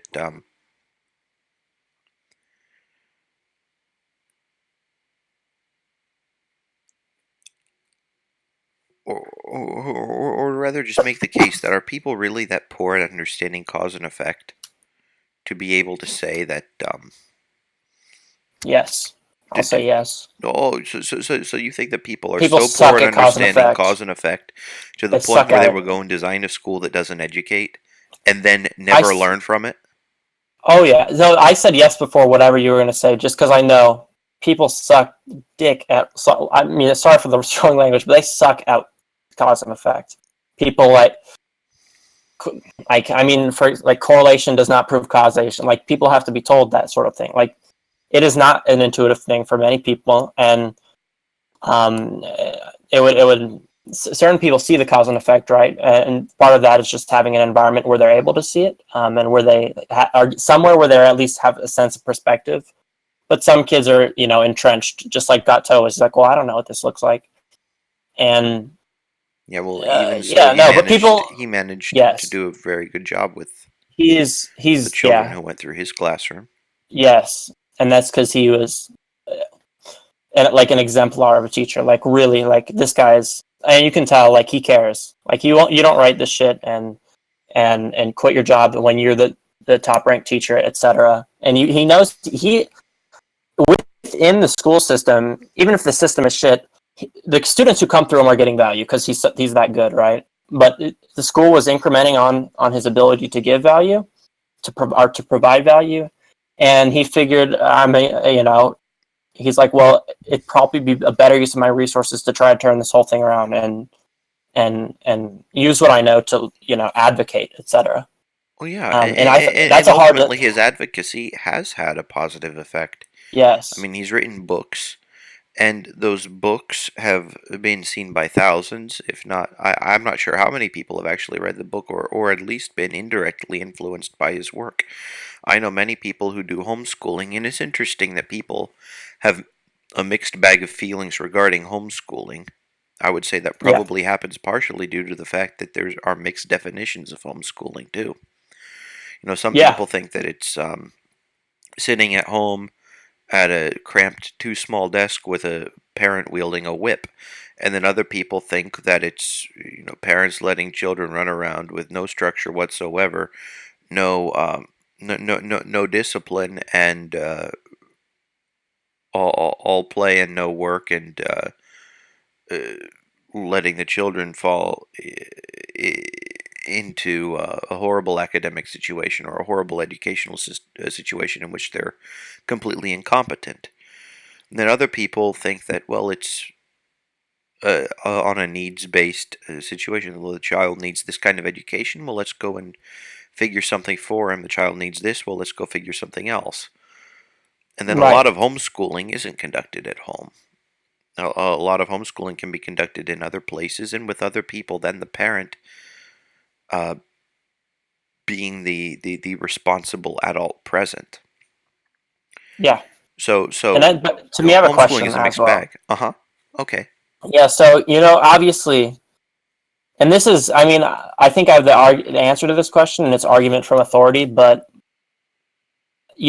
people question homeschooling, right? They're like, well, can that parent do it? Is that all right, etc. But it's like they don't question like public schooling, and the assumption that for some reason these people are away from questioning is very it's extremely pervasive. Like my parents did not question public school. They're very smart, and they did not have the best educational paths themselves. But when you see someone homeschooling, and especially when public schooling is like the majority in the environment that like and whatever microcosm you're in, it's easy for the majority to be like, oh, well, what they're doing is probably wrong and bad. Like it would be easier for someone who's going through a public school to point at homeschool like that's not going to work, and like instead of like, well, what am I doing? Is what I'm doing going to work? Because that's a much scarier question on this large scale. And it's a lot easier to simply take it on authority that it is going to work, or at least that you're not going to wind up being off worse than everybody else. Because ultimately, being social creatures, the social creatures that we are, a lot of us are afraid of being lower on the social ladder than everyone else. Yeah, that's one of the most, I think, ubiquitous fears is the fear of being left behind and being lowered and not, I don't know. I've never heard of someone who is at least not marginally scared of failure and not, and basically stagnating somewhere while everyone else gets ahead. I think that's really ingrained in our social structure and just our biology. To the point where people will do things designed, at least in their own mind, to avoid failure more than they will to attempt to achieve, to strive for success. Yep. Which paradoxically makes people weak. Yes. Because if we think about it from the standpoint that I absolutely hate this saying, because all it is just a big, huge Captain O on the forehead obvious statement. If you only do what you've ever done, then all you can ever get is what you've always gotten. Or something along those lines. Like, Oh, really? Really, Einstein? What? Yes. Did you really? I mean, and Einstein himself actually said, "Isn't the definition of insanity doing the same thing Yeah. over and over and again and expecting Well, different results?" well, don't you mean Marique or Yeah, Marie. Melva? Yeah. Oh, yeah. Yeah, yeah, Yeah. It's stupid. Um, exactly. but people would rather stick with getting a known result, which is interesting because there are a whole lot of unknown parameters, or rather, very known parameters that people pretend are unknowns due to the fact that they don't want to admit that automation is going to take over the job that they were hoping to get. Right. Well, there's this big. I think there's also a fundamental part of human nature that blocks, sort of acts as a deterrent. So people, like, it's kind of like a natural, and it's like it makes sense, like, to fear the unknown, for example, because like it's. I mean, like, think of people in the wild, right? Like, oh, I don't know what this is. Should I eat it? Probably not. Like, that's don't do that. Don't do that. But there is a way of testing these things. Right, but people are so completely inept at critical thinking and cause and effect thinking and all of these things. They don't know what like, they don't know where to proceed, so they just accept it. It's much, and also Daniel Kahneman talks about system 1 and system 2 thought. System 2 is that bringing your thoughts to conscious awareness and really thinking about it, right? And system 1 is just instinctually like, oh, okay, that's fine, and yeah, people are not, like, questioning. It's just it's antithetical to most people's nature anyway. Yeah, you wind up having a bunch of educated apes or semi-educated apes going through school. And I don't mean that in any kind of a nasty way, but just in that Mm-hmm. there's a degree of lacking conscious thought Yep. that exists. Oh There's yeah. a very high degree of that, and then there's an awful lot of the whole dynamic that we've discussed quite a bit in the past, which is cognitive dissonance. Monkey, monkey, monkey, throw Yes. poo. My favorite phrase. Put that on my gravestone, please. Monkey, monkey, monkey, throw poo. Yeah, and then you can have like a stone monkey with a turd hanging from its butt as like instead of a gargoyle or whatever next to your Yeah, and no, next and to that's the your grave. yeah. You have to ring the, like, there's a bell in the monkey, so you just pull the turd and you. Ding, ding. Oh yes. Oh, that's my doorbell. Oh yes, the poo has been grasped. Let's. What? Yes. Yeah. No. Oh, that's gross. Actually, that would be Yeah. kind of fun if you had like the back end of a monkey and then like right there's Yeah. the doorbell. Yeah, that would be a good. Ding dong. No. Yes, a good way to make your guests really think you have a great sense of humor. Wow, he's sophisticated.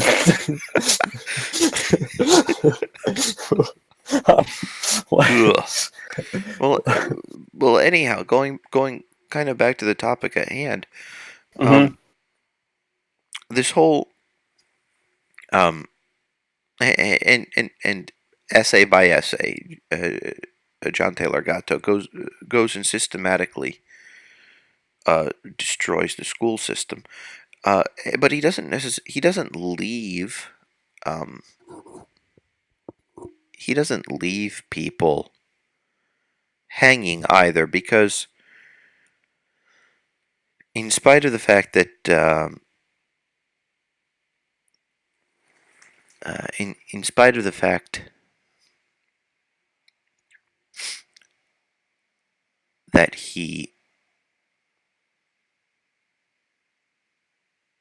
I'm sorry, I realized that we didn't have our music on. As long as it's the right music, it really depends what music. Yeah.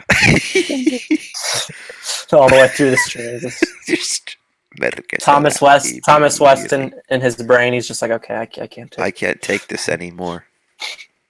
Oh gosh. Well, let's see. I have to make this one slight change to the sound settings, and I think, and after that will be fine. Okay. Great.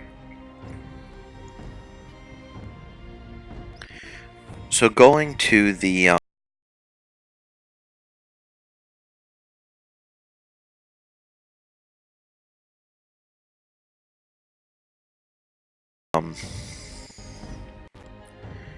going to the general idea that people are generally capable, which is it's a very strange balancing act, because if you've been around for a while, you'll find that I do an awful lot of complaining, probably way too You do a much. fair bit of complaining. I don't think you do any more complaining than me. But So. probably too much, because on one hand I say I don't really like stupid people. Stupid people are driving me crazy. Stupid people are ruining the world. And then on the other hand, I'll immediately jump in and say, hey, people are really capable. Right, and I think it's the it is once you. It's not that people are by default capable, right? It's that they have the potential. Oh well. I would actually say by default they are. Yes. By default they are, and by learning they're not.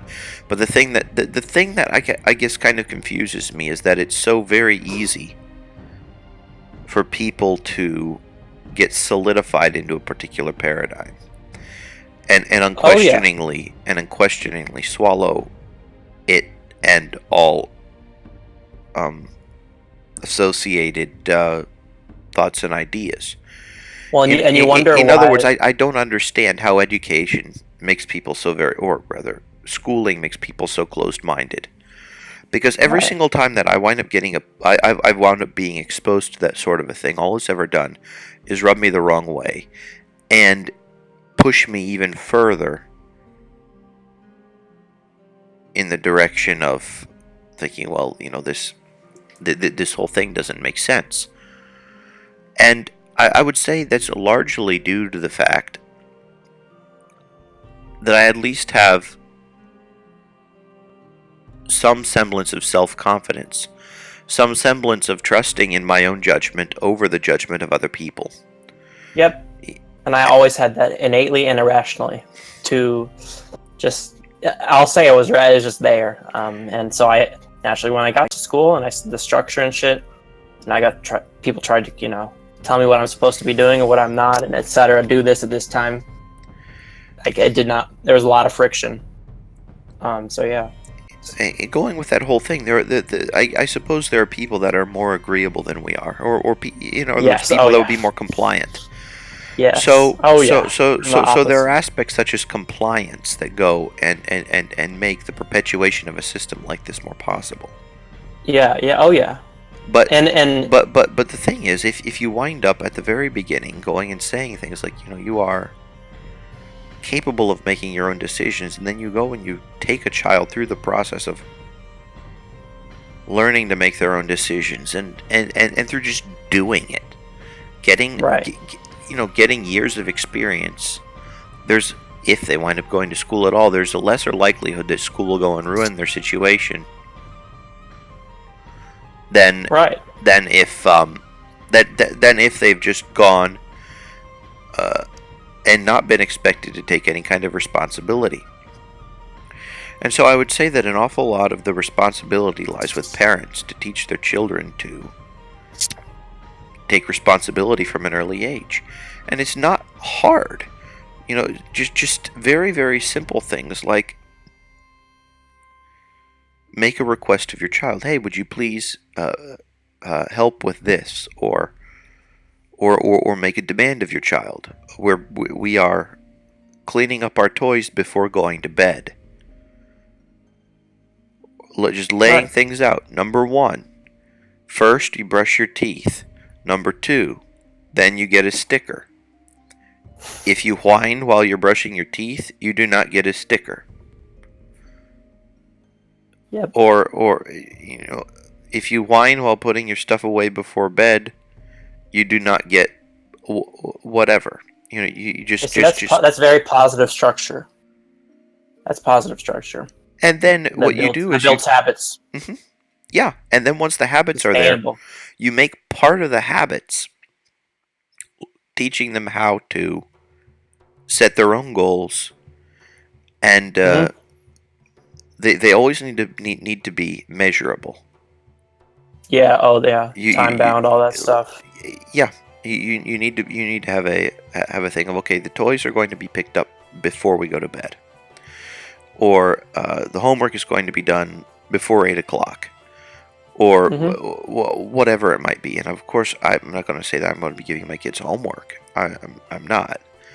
Yeah, but you know, it's going to actually be an awful lot harder for them because they're going to be finding themselves productive things to do, and they're going to wind up having to learn to structure their life around it. It's like, okay, in the morning, 9 o'clock we're biking to the library. 11 o'clock we're having lunch. 1 o'clock we're doing whatever it might be. And, you know, I'll let the kids bike to the library by themselves, you know, when they're whatever makes sense, you know, when I don't have to worry about their well-being. I mean, I might follow up behind them, but I'll let them. Yeah, let them do it. I'll let them do it. And you teach these basic things. And oh wow, you can be mommy and daddy's big helper. You can help out around the house. You can. My daughter was taking the initiative in doing dishes. I mean, at the very beginning, it's mostly just splashing water, but people love to help too. That's something you can really like cultivate, basically. Like people, how rewarding it is to help out. And don't give them fakey things that they know are not significant. That's the reason homework steals your soul. Yep. Homework steals your soul because it's not actually significant. You know, housework. And there was actually a wonderful article that I wrote a core answer in response to that said, if you want to kill, or distilling one point of it, if you want to kill your child's desire to do something, let's say sweep the floor, for instance. What you will do is you will sweep the floor and then give your child the broom and have her practice. Oh, yeah. You freaking have a dirty floor with some crumbs here, and you know, we just ate, right? So you have some breadcrumbs on the floor, whatever. Go sweep up the breadcrumbs into the dustpan. Kids aren't stupid. Yeah, they're going to do it for a few times, realize, hey, this is just a complete waste of time. Why am I sweeping a floor that's already swept? They need to practice sweeping anyway. Like, it's sweep the floor. You move the broom. There's like. But now she's asking to sweep. She's asking to do dishes. She's asking to hang the laundry, and gradually she just keeps on asking to do more things. And when she asks, we just let her try. You know, and if That's we're afraid awesome. of Great something, stuff. well, then she gets to, you know, we'll eat out of plastic stuff if we need to in order to give her something to not have to worry about dropping while moving the dishes. I don't care. The thing is that she's learning.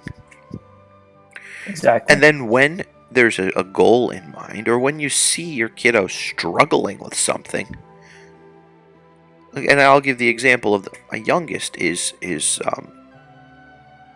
he's way bigger than his sister was at the age. I mean, gender differences obviously, but then also she was in like the 3rd percentile and he's in the 98th. So yeah. So he at like 6-7 months is about the same size as his sister at over a year and a half. So he's, you know, he has a very long torso and short legs, so he's having a little bit of trouble getting himself all maneuvered around and so on. He can walk and stand and things like that, holding your fingers, but he can't actually get himself up. He can barely get himself into a seated position if he has things to pull on, and he can't crawl. And he wants to crawl. It's obvious he wants to crawl. He's trying to move around, and you see him pushing himself up, and there are tears streaming down his face. He's pushing and pushing and pushing and pushing and trying to maneuver. Trying to maneuver, but he's frustrated. There are tears streaming down his face, and I suppose the feelings-oriented thing to do is to want to comfort him. But no. It's like, no. encourage him. Get down on the floor there and good job, Johannes. That- You're 'cause doing that- it. That doing that programs that, like, essentially, I mean, very simple, like, associative, like, okay, so when I struggle, let me just go ask for comfort. That's literally, like, that's sort of the mechanism that's getting in very plastic babies, very quick learners. That's sort of like, it's like programming, right? Like, you're like coding your baby to have a very, like, unsustainable habit. Yeah, you want really you want your kiddo to have a healthy attitude towards struggle. Not that you'll struggle in vain, Right. but that you Not won't that give he'll- up. Because I know that if he's pushing and pushing and pushing and pulling and pulling and pulling and doing all those things, he's strengthening his arms, he's strengthening his abs, he's strengthening all the muscles that he's eventually going to need to be able to crawl. So I'm not going to stop him from doing that. If I pick him up and I hold him, or my wife picks him up and she holds him, he's not strengthening his ab muscles. Yep. Oh yeah. So you get to see your kid cry. And yeah, it rips you up. Yeah. Unless you're a psychopath, then it doesn't rip you up, and you'll actually probably do a better job as a parent in that regard if you are a psychopath. So, in other regards, maybe you might others suck. will not. Yeah. Oh, In other regards, you might suck, but in that regard, you will definitely have a better chance at raising highly competent children. But for those of us that aren't psychopaths, there's one thing where you need to quell your own emotional reaction and realize that it's selfish of me. Yeah, be mature. It's a baby. Like, you need to be the mature. Like, there's no other answer. Yeah. The baby's not going to say, no, don't pick me up, I got this. Like, you have to be the mature one. Like, yeah, and you have to be able to watch your baby cry. You have to be able to watch your kiddo struggle. And you have and the thing that you do in the midst of it, if you want to be a good parent, is you encourage. Mm-hmm. And exactly. And depending on whatever, if it's a physical thing, you watch them push through it. If it's a mental thing, you provide an emotionally stable environment to deal with whatever it is that's being dealt with. But what you don't do is coddle your children and teach them to be coddled. Because when you go to school, then all that is coddling. It's 12 years of 13 or more years of coddling now. Where you wind up getting every little bit of information spoon-fed, and then you get to have that one little spoon for the day, and then do 20 hours worth of homework. No, not quite. And then the kid like me, when it's spoon-fed to me, I don't get it. I lose that like, I have nothing to attach this new tidbit of information to. It just dissolves in my mouth, whatever, if we're using the food analogy.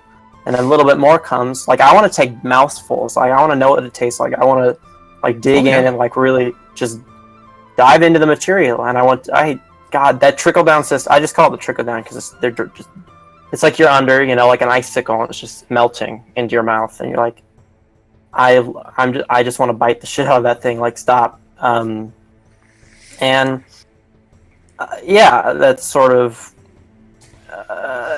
it's just, I don't know. I don't know who decided that was a good idea.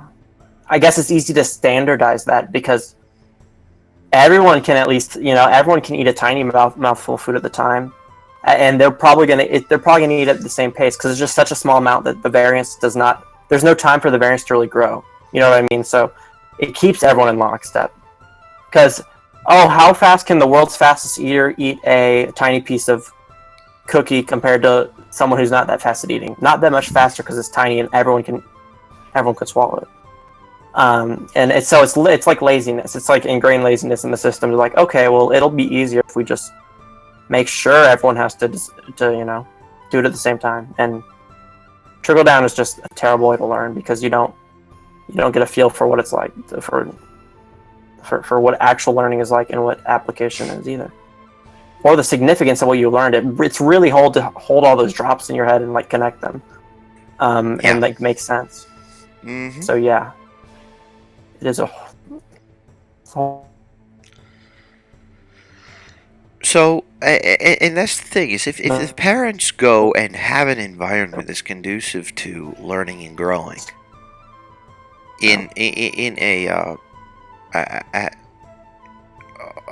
on an individual level, in a self-directed way. And I thought I was stupid. I could not necessarily just intuit everything because I could not trickle. Yeah. And but if parents if parents just allow their children to do self-directed learning and don't do the stupid thing where they say, "Oh, you'll learn about that later." Oh, No, you don't do that, because when you have the curious kiddo there, that's when you tell them. That's where Take you advantage get of them it. a book. right. Like, if someone's continuously hungry, you don't just give them the crumb. Like, all right, come tomorrow, I'll give you another one. Like, no. Feed them until they're, like, stuffed. And then rehearse, right? Like, make them regurgitate the food. This analogy is now no longer as nice, but still. Make them or just even better than regurgitating it, make them synthesize something with it. Yes. Make them digest it. Let it be. Not regurgitate. Make them digest it. Make them synthesize something. Mm-hmm. So Exactly. So then by the time that school age comes, then you can go and you could take a little cursory look at what is it my kids have accomplished here, and what is it that they would be expected to do in school. Yeah. And then you realize generally that even if you wind up having different things like, well, our kid is late in learning to read, but then early in learning to do other things, you just realize, okay, that's part of an individual cognitive profile. You know, we might be able to do something to encourage the reading and say, hey, by the way, you better learn how to do this whole reading thing, because otherwise we could get in a little bit of trouble if we decide to homeschool and you don't know how to read, but, you know, I'm sure you'll get it. Mm-hmm. And it's amazing how if they realize that, okay, if I don't learn something, like I hated diagramming sentences, but I had to learn how to. But I had this thing that, okay, well, if you don't learn how to diagram sentences, then you're not going to be allowed to do homeschooling. Is that where you like label what each part of it is? Oh God. Yeah. Name each part and just roll in the sentence, and you just draw little trees that go every which way. Yeah, and I still suck at it. I'd have to actually go look at a book on it to see how to do it again, because I learned it. I took the test on it and I forgot it. That's an all right thing. You can regurgitate that one. Well, That's too consequential. So, but yeah, that was one of those things that, well, Matthew, you need to learn this. If you don't learn this, then you're not going to be at grade level. And if you're not at grade level, well, then we're going to wind up having trouble being able to continue homeschooling you. So this is one of those things that you're just going to have to buckle down and learn. Mm-hmm, if you want to be able to continue to have the autonomy that you do. Otherwise, you're going to be basically sent to prison for 6 hours a day. Now, there's your choice. And it's amazing how quickly someone will learn, even if that is, you know, it's like, okay, you can get back to doing your own thing. Just jump through this hoop that the state has arbitrarily set, just so that we don't wind up having to deal with the problems. Mm-hmm. And you can just ask why. You can say, well, I don't have a good reason for you. I mean, maybe there's a reason to know how to diagram sentences. Maybe it's so that you can learn to logically follow the flow of thoughts and learn to express yourself better. Mm-hmm. But the fact of the matter is, if you've already been reading good literature, it's just mostly a question of... That's intuitive, yeah. It's intuitive to do that. You just need to learn the vocabulary associated with it. You need to know all the different parts, and so on. Yeah.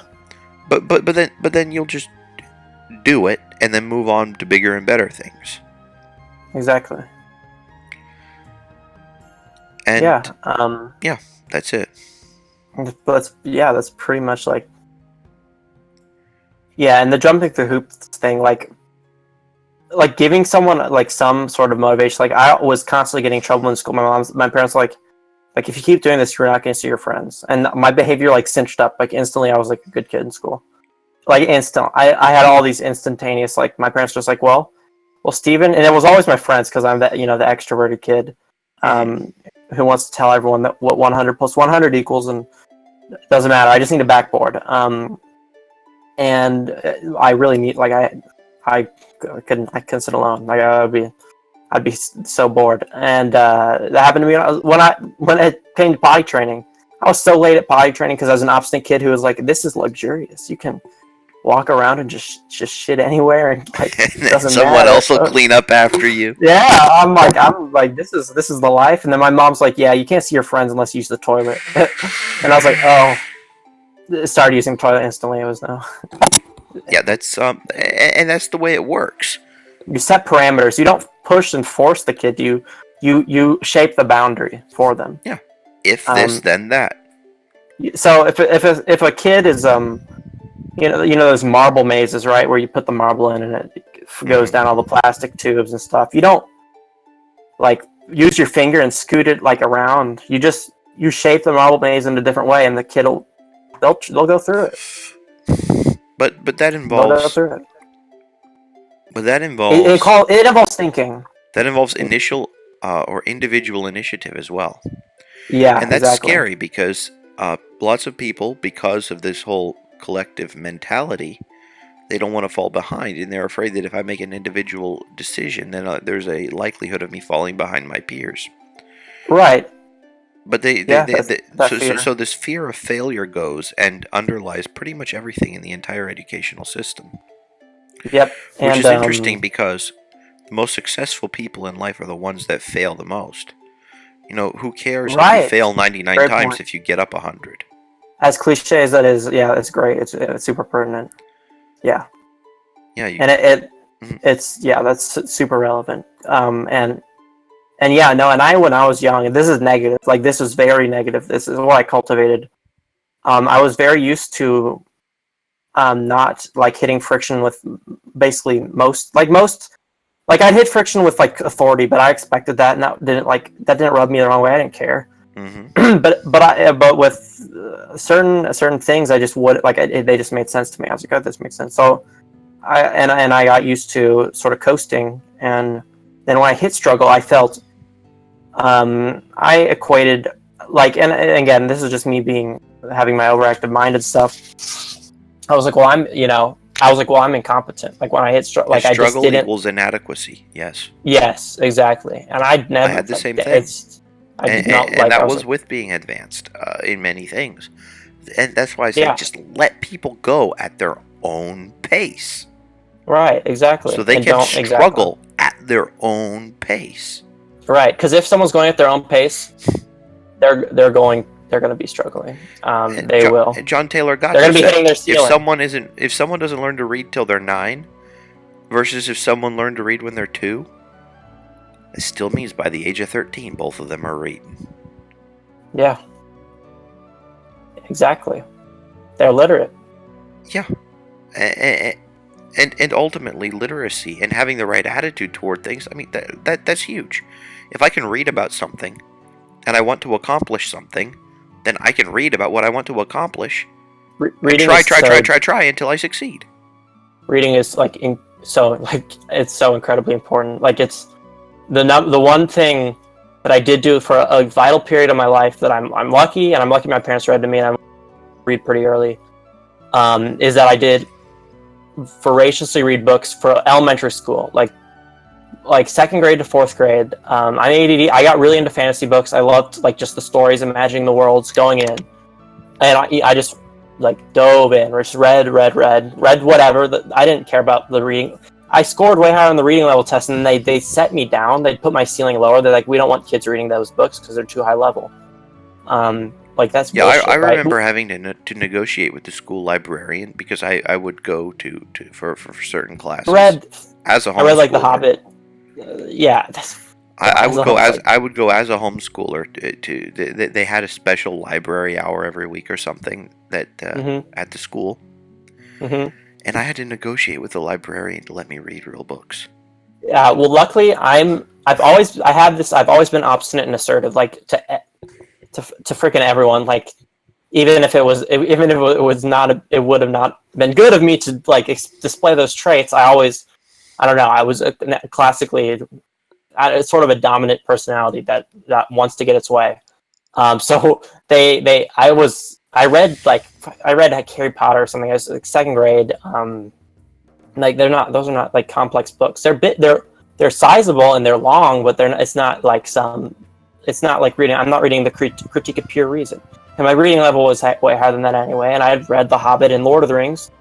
And I went to so my strategy, we had AR tests. So it's an advanced accelerated reader.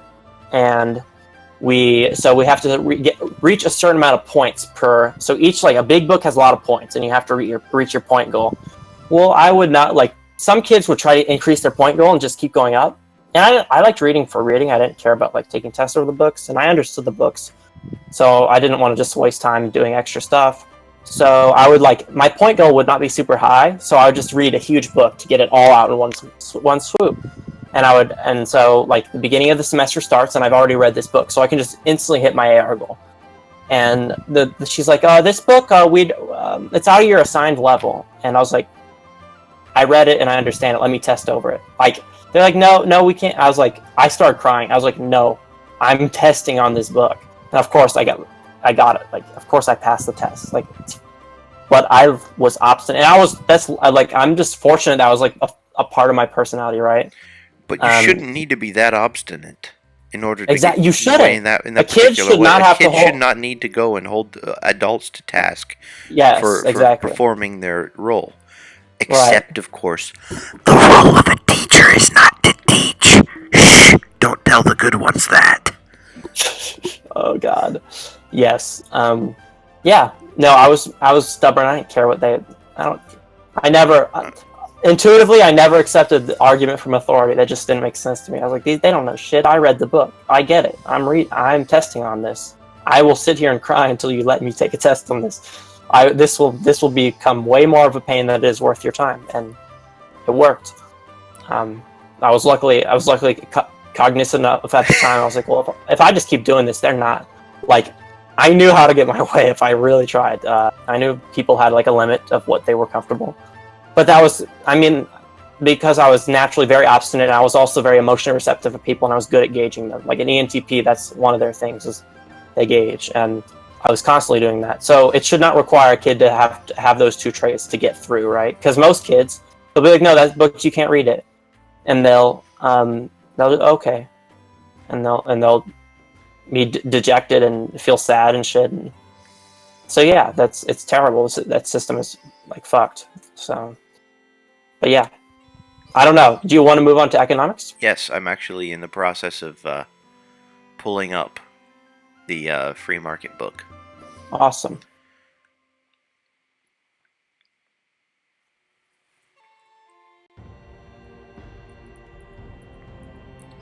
Marginal demand.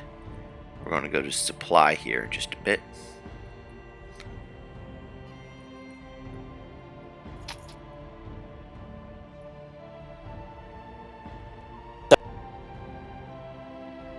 All right.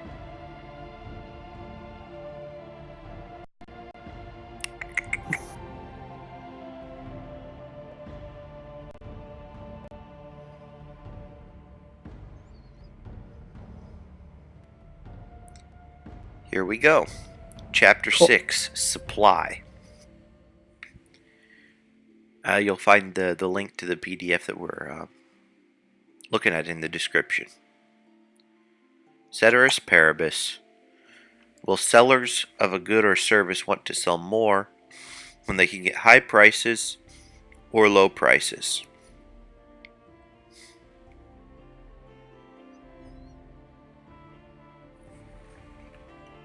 Are you asking me? Or yeah, are you just continuing? I'm asking. Oh, okay. Will sellers want to sell good more? Well, high prices. Okay. So that is the law of supply. There we go. It holds that. Supply. All right, guys, this was a great episode. Thanks for tuning in. Yup. Then it actually gives us the definition. Greater quantities of a good will be offered for sale at higher prices than at lower prices. Yeah, there you go. Oh my god. I love economics. It is the logical inverse of the law of demand. Whereas buyers will buy more at lower prices, sellers will sell more at higher prices. So, like demand last time, that demand is the all the people that are in the market to buy something, and willing to buy it at a certain price, and the prices that they're willing to buy it. So the demand curve. I'll go and scroll back up a little bit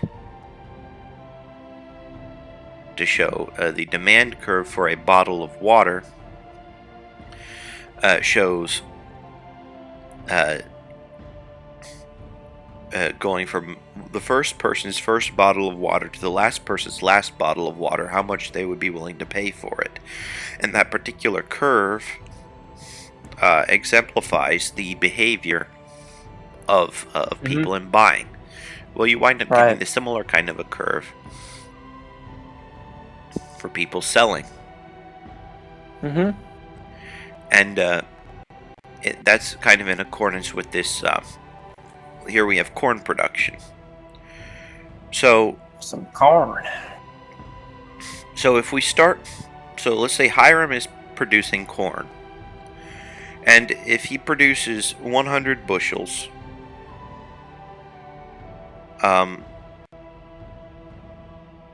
so $4 a bushel for the first 100 bushels.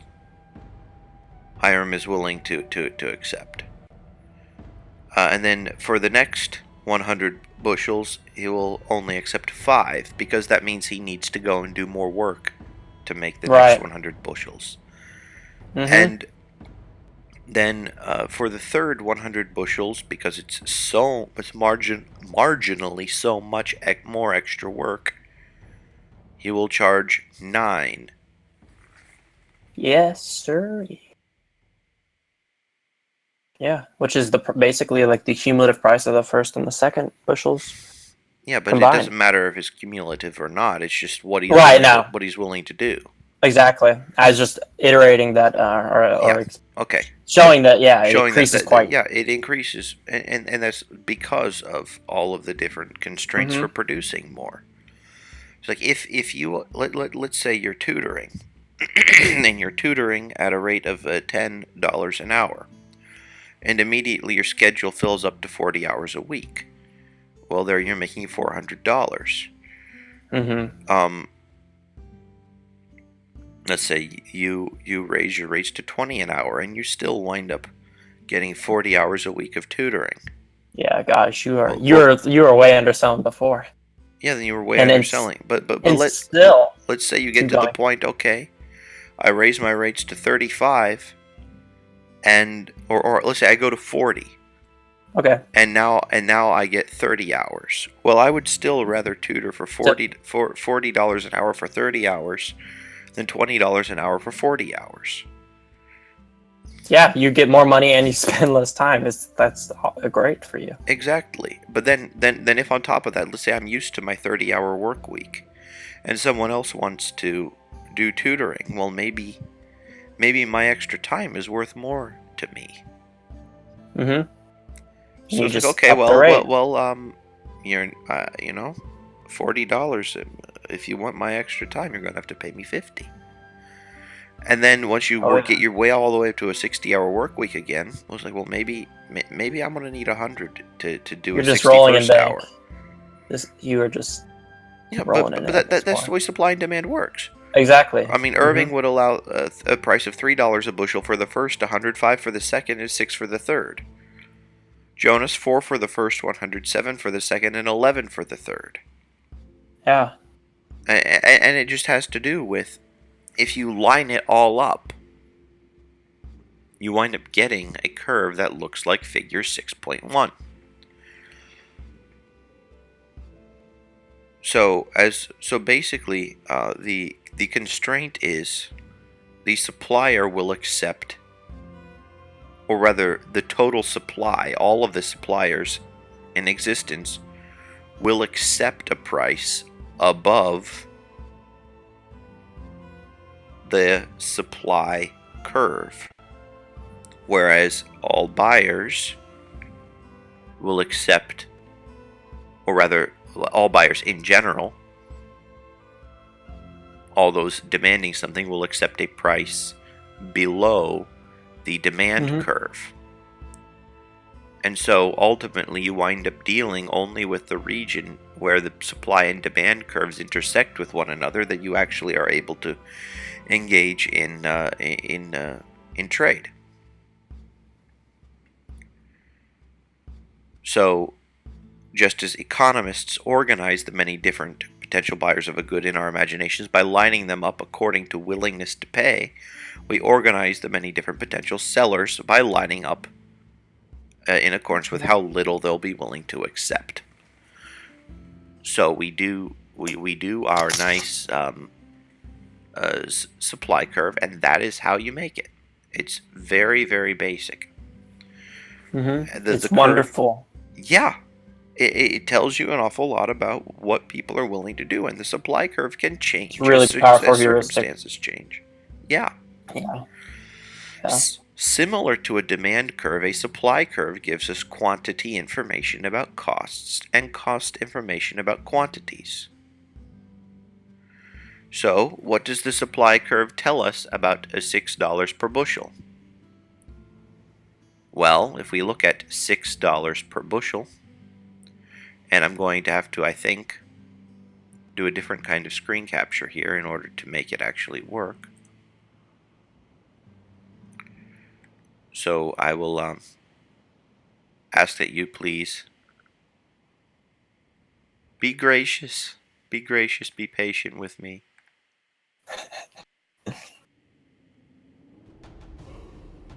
I hope I don't kill my machine doing this. Okay. Alrighty. So we have screen capture blah. So we'll capture the whole monitor.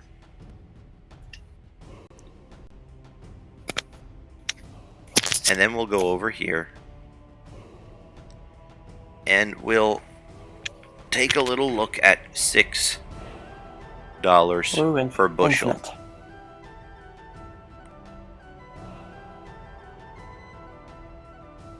So we see that 700 bushels total will be made available at a price of 6. So if we go and we look at our curve,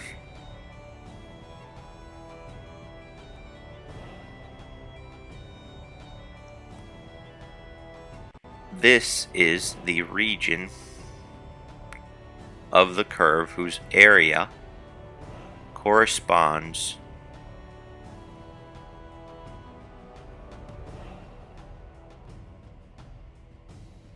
with what would wind up happening.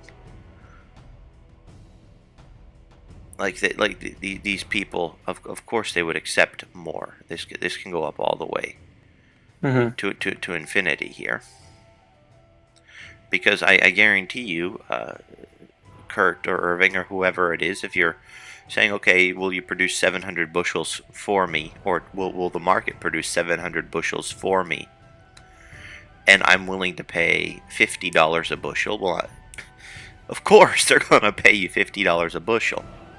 That's the number all the way up here, way up here.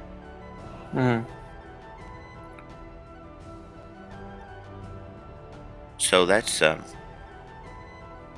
so basically everything above the curve at a particular point. So basically you draw the line up at the 700 point. This is the realm of possibility for the producer. So you can see that the range of prices the producer is willing to accept is far bigger than than the number of prices the consumer is willing to pay. And that's the way that scarcity works, right? So if people are people value a scarce resource. All right, now I need to go and change the way this whole thing looks. There we are. So we'll scroll down a bit. We talked about the information supply curve. Supply versus quantity supplied. Okay. Remember, this is the supply curve. The quantity supplied is the value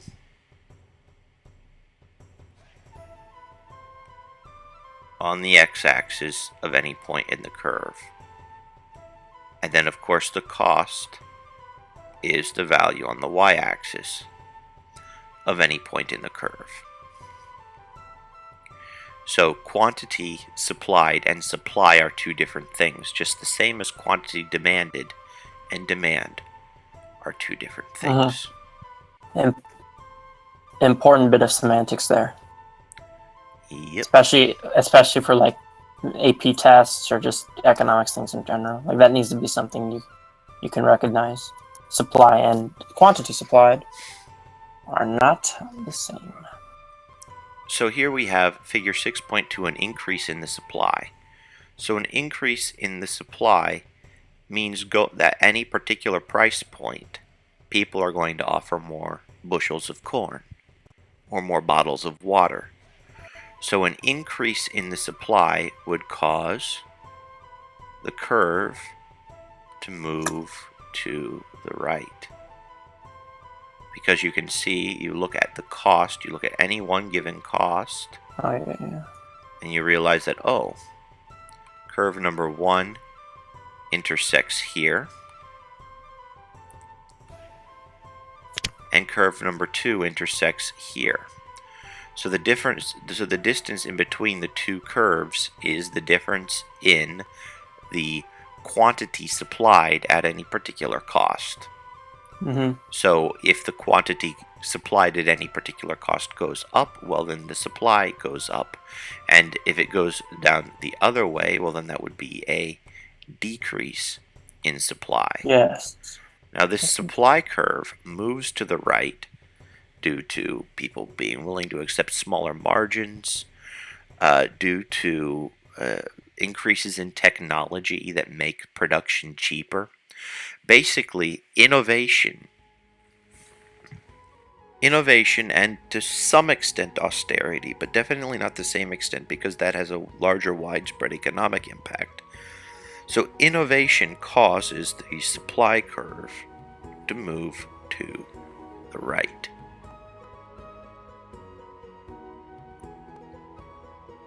Mm-hmm. So you can just think of all the different reasons and ways that supply curves and demand curves would move. They are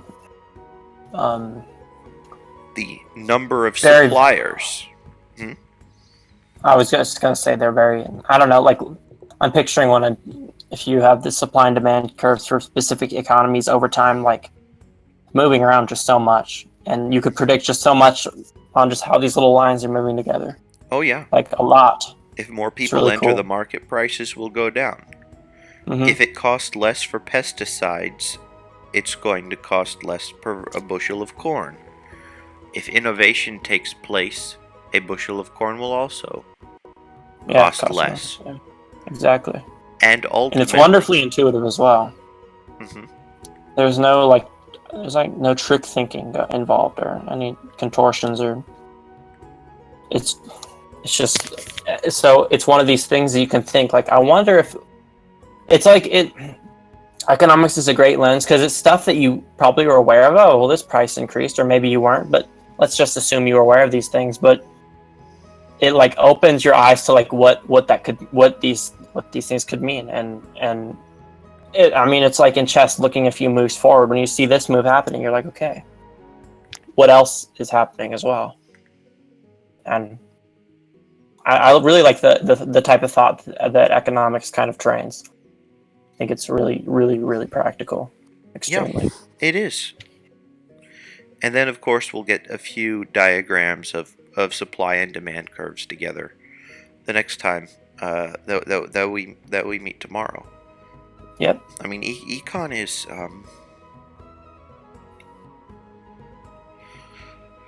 strangely simple, and yet has such great predictive value. Yes. I just is interesting to me. It's so exciting how something is like that. It's kind of like it reminds me of like how like it's like the opposite of how like really good tasting food is like bad for you, and then like really bad tasting food is good for you. But like this is really easy stuff that's good for you. Like it's good tasting food that is good for you. It's like a great combo. And it's interesting because I think that people have somehow learned to be intimidated by it, or Learn to be what by it? Intimidated. Oh yeah. I think that people have learned to be intimidated by economics. Just the name of the field. Oh, I'm an economist. I deal with money and people. And people get these emotional connotations with it that cause them to maybe not explore things as much as they could and Right. and then to come to emotional conclusions on matters when rational conclusions could easily be Right. come to if education were but to take place. They think of the enterprising Ivy League kid who's coddled and rich, and economics. Like it does have. You're right. I didn't really ever think about that. It's silly, but people do really like the name. Yeah. Just like the name mathematics. That's scary to people. Yeah. Or chemistry or anything. They just. That's a really shitty artifact. I don't know if it's of our culture or just people or something, but like what. Well, I would say I don't know. that Western culture doesn't value too much knowledge, and people prefer rather than putting forth effort to learn something, just disdaining the knowledge and saying that, well, this isn't worth doing. Right, exactly. So most of what I see as the issue that is actually on the table and the problem that actually is at hand is an attitude thing. And that is yet one other reason why I think that character education is so important. Because if you teach children not to be intimidated by all these highfalutin things like economics, then they're going to be going and analyzing situations this way without thinking about it as, oh, I'm doing economics, I need to be scared. No, you don't. No, you really don't. That attitude can explain a whole bunch about standardized testing as well. Oh, it explains a whole bunch about the cancer that is school. And it's interesting because if you go and you give these as little thought experiments of, to kids, say, okay, imagine that you own a farm.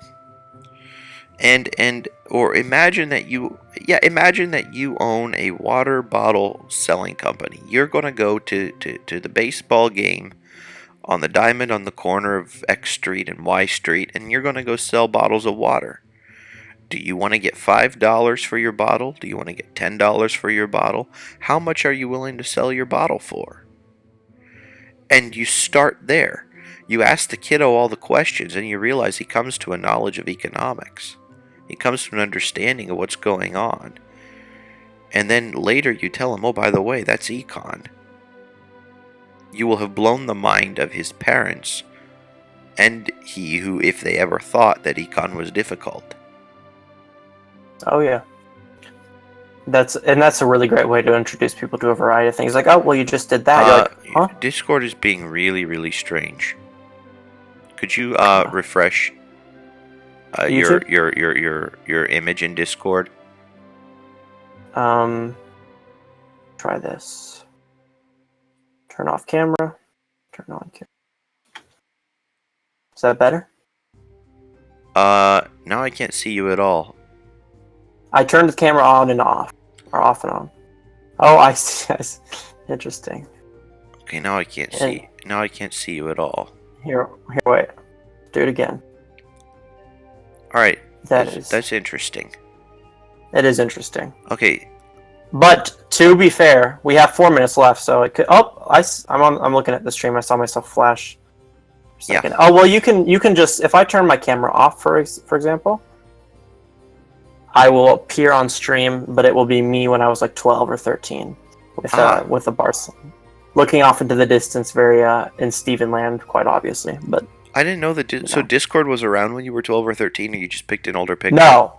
Oh, this is just an old funny picture. I was like, this is it. If you see a picture of me, it's pretty fun. I'm there just staring off into the distance, and I'm looking. It's a funny expression, so I just used it as my picture. It's just an old picture. I didn't have Discord then. And I just have a funny expression on my face. I don't know. It's a mixture of emotions. So yeah. Yeah. I'm. This whole econ thing, I think is incredibly important for people to understand, and it's not at all hard. If you do just a little bit of thinking about, oh well, if I offer you more for something that you're making, are you going to make more of it or less? Right. And okay. And this, and why, man, there were so many kids, because I took microecon I didn't know shit in class, but I liked a lot of the concepts because it was very intuitive. Because it's like, if I want this, I could run. And when I say thought experiments, it's not like Einstein thought experiment. It's like you just think. It's not even thought. It's like, well, it's kind of a thought experiment because you set the parameters. But okay, well, if this happens, then what would happen then? And you just think, oh, well, this makes sense. And so many kids just like try to memorize. Well, of course, the end all be all technique, memorize. That's the best way to mastery. Said An increase in that's what supply Einstein means said. the supply curve moves to the right. Yeah, it's like think. It's like, You don't have to realize these rules. And then look at a we had price cheat point. sheets. We had cheat sheets on every exam where you could write down as. I'm like, what the hell? What do we have to cheat sheet on? And kids were like, oh, you're not bringing a sheet in? You're not bringing a calculator? I was like, you don't need to bring something into these. Like, there's nothing to write down. Like, if you understand it, you understand it. Like, it's not some complicated. And the formulas, like the two formulas, like, just remember two formulas, man. I don't know. It was weird. It was really weirdly structured class. I don't know why they put cheat sheets. And you could do it on the final too, which I'm like, well, Because people expect to be able to memorize their way through things rather than to think their way through things. right. And when there's too many little discrete pieces of information to memorize, that if you just use your intuition or understanding, are very easily connected and then held together in memory without taking up space. But because it's a bunch of discrete parts to them, they're like, well, it's too much. I can't memorize all these rules, so I have to write them down. It's like, that's because that's not how you're supposed to do it. You go to basic principles, and you build everything up from there. Mm-hmm. And then you know, okay, let's take a look at the curve. We see here's the quantity, and here's the here's okay. Start at the 0, 0 point. Here is the quantity, and here is the price. Right. What happens? Oh yeah, that's very strange, because I have to actually Do opposite. Yeah, Near it. because the camera distorts it too. Like if I draw a straight line from the top to from up to down, Mm-hmm. it actually appears as a curve on the screen. Oh, that's weird. It's just distortion. But either way, Always. it's just very. These things I think are important. And wonderfully, well, I don't like saying things like this, but wonderfully elucidating. I'll say that. Like, really, really, like, I feel like a big word is warranted there. Really, like, holy shit. Just reading the principles of economics thing that's in the. Yeah, it's right there in the, I mean, if you have the time, just read through that. And just tune into the streams, too. You can do that, too. We'll be going through it. Although, if you want to learn more on your own and come back to streams to cement the learning or whatever. Yeah. It's just so, like, holy shit. Like, you'll see everything. I remember the first time I really studied chemistry instead of just sitting in high school class drooling, and then copying, and then, like, looking at the worksheet and how other people did, like, oh, I can do that. And, like, man, I walked out of the library and I remember just looking at, like, the world, like, holy shit, what the hell?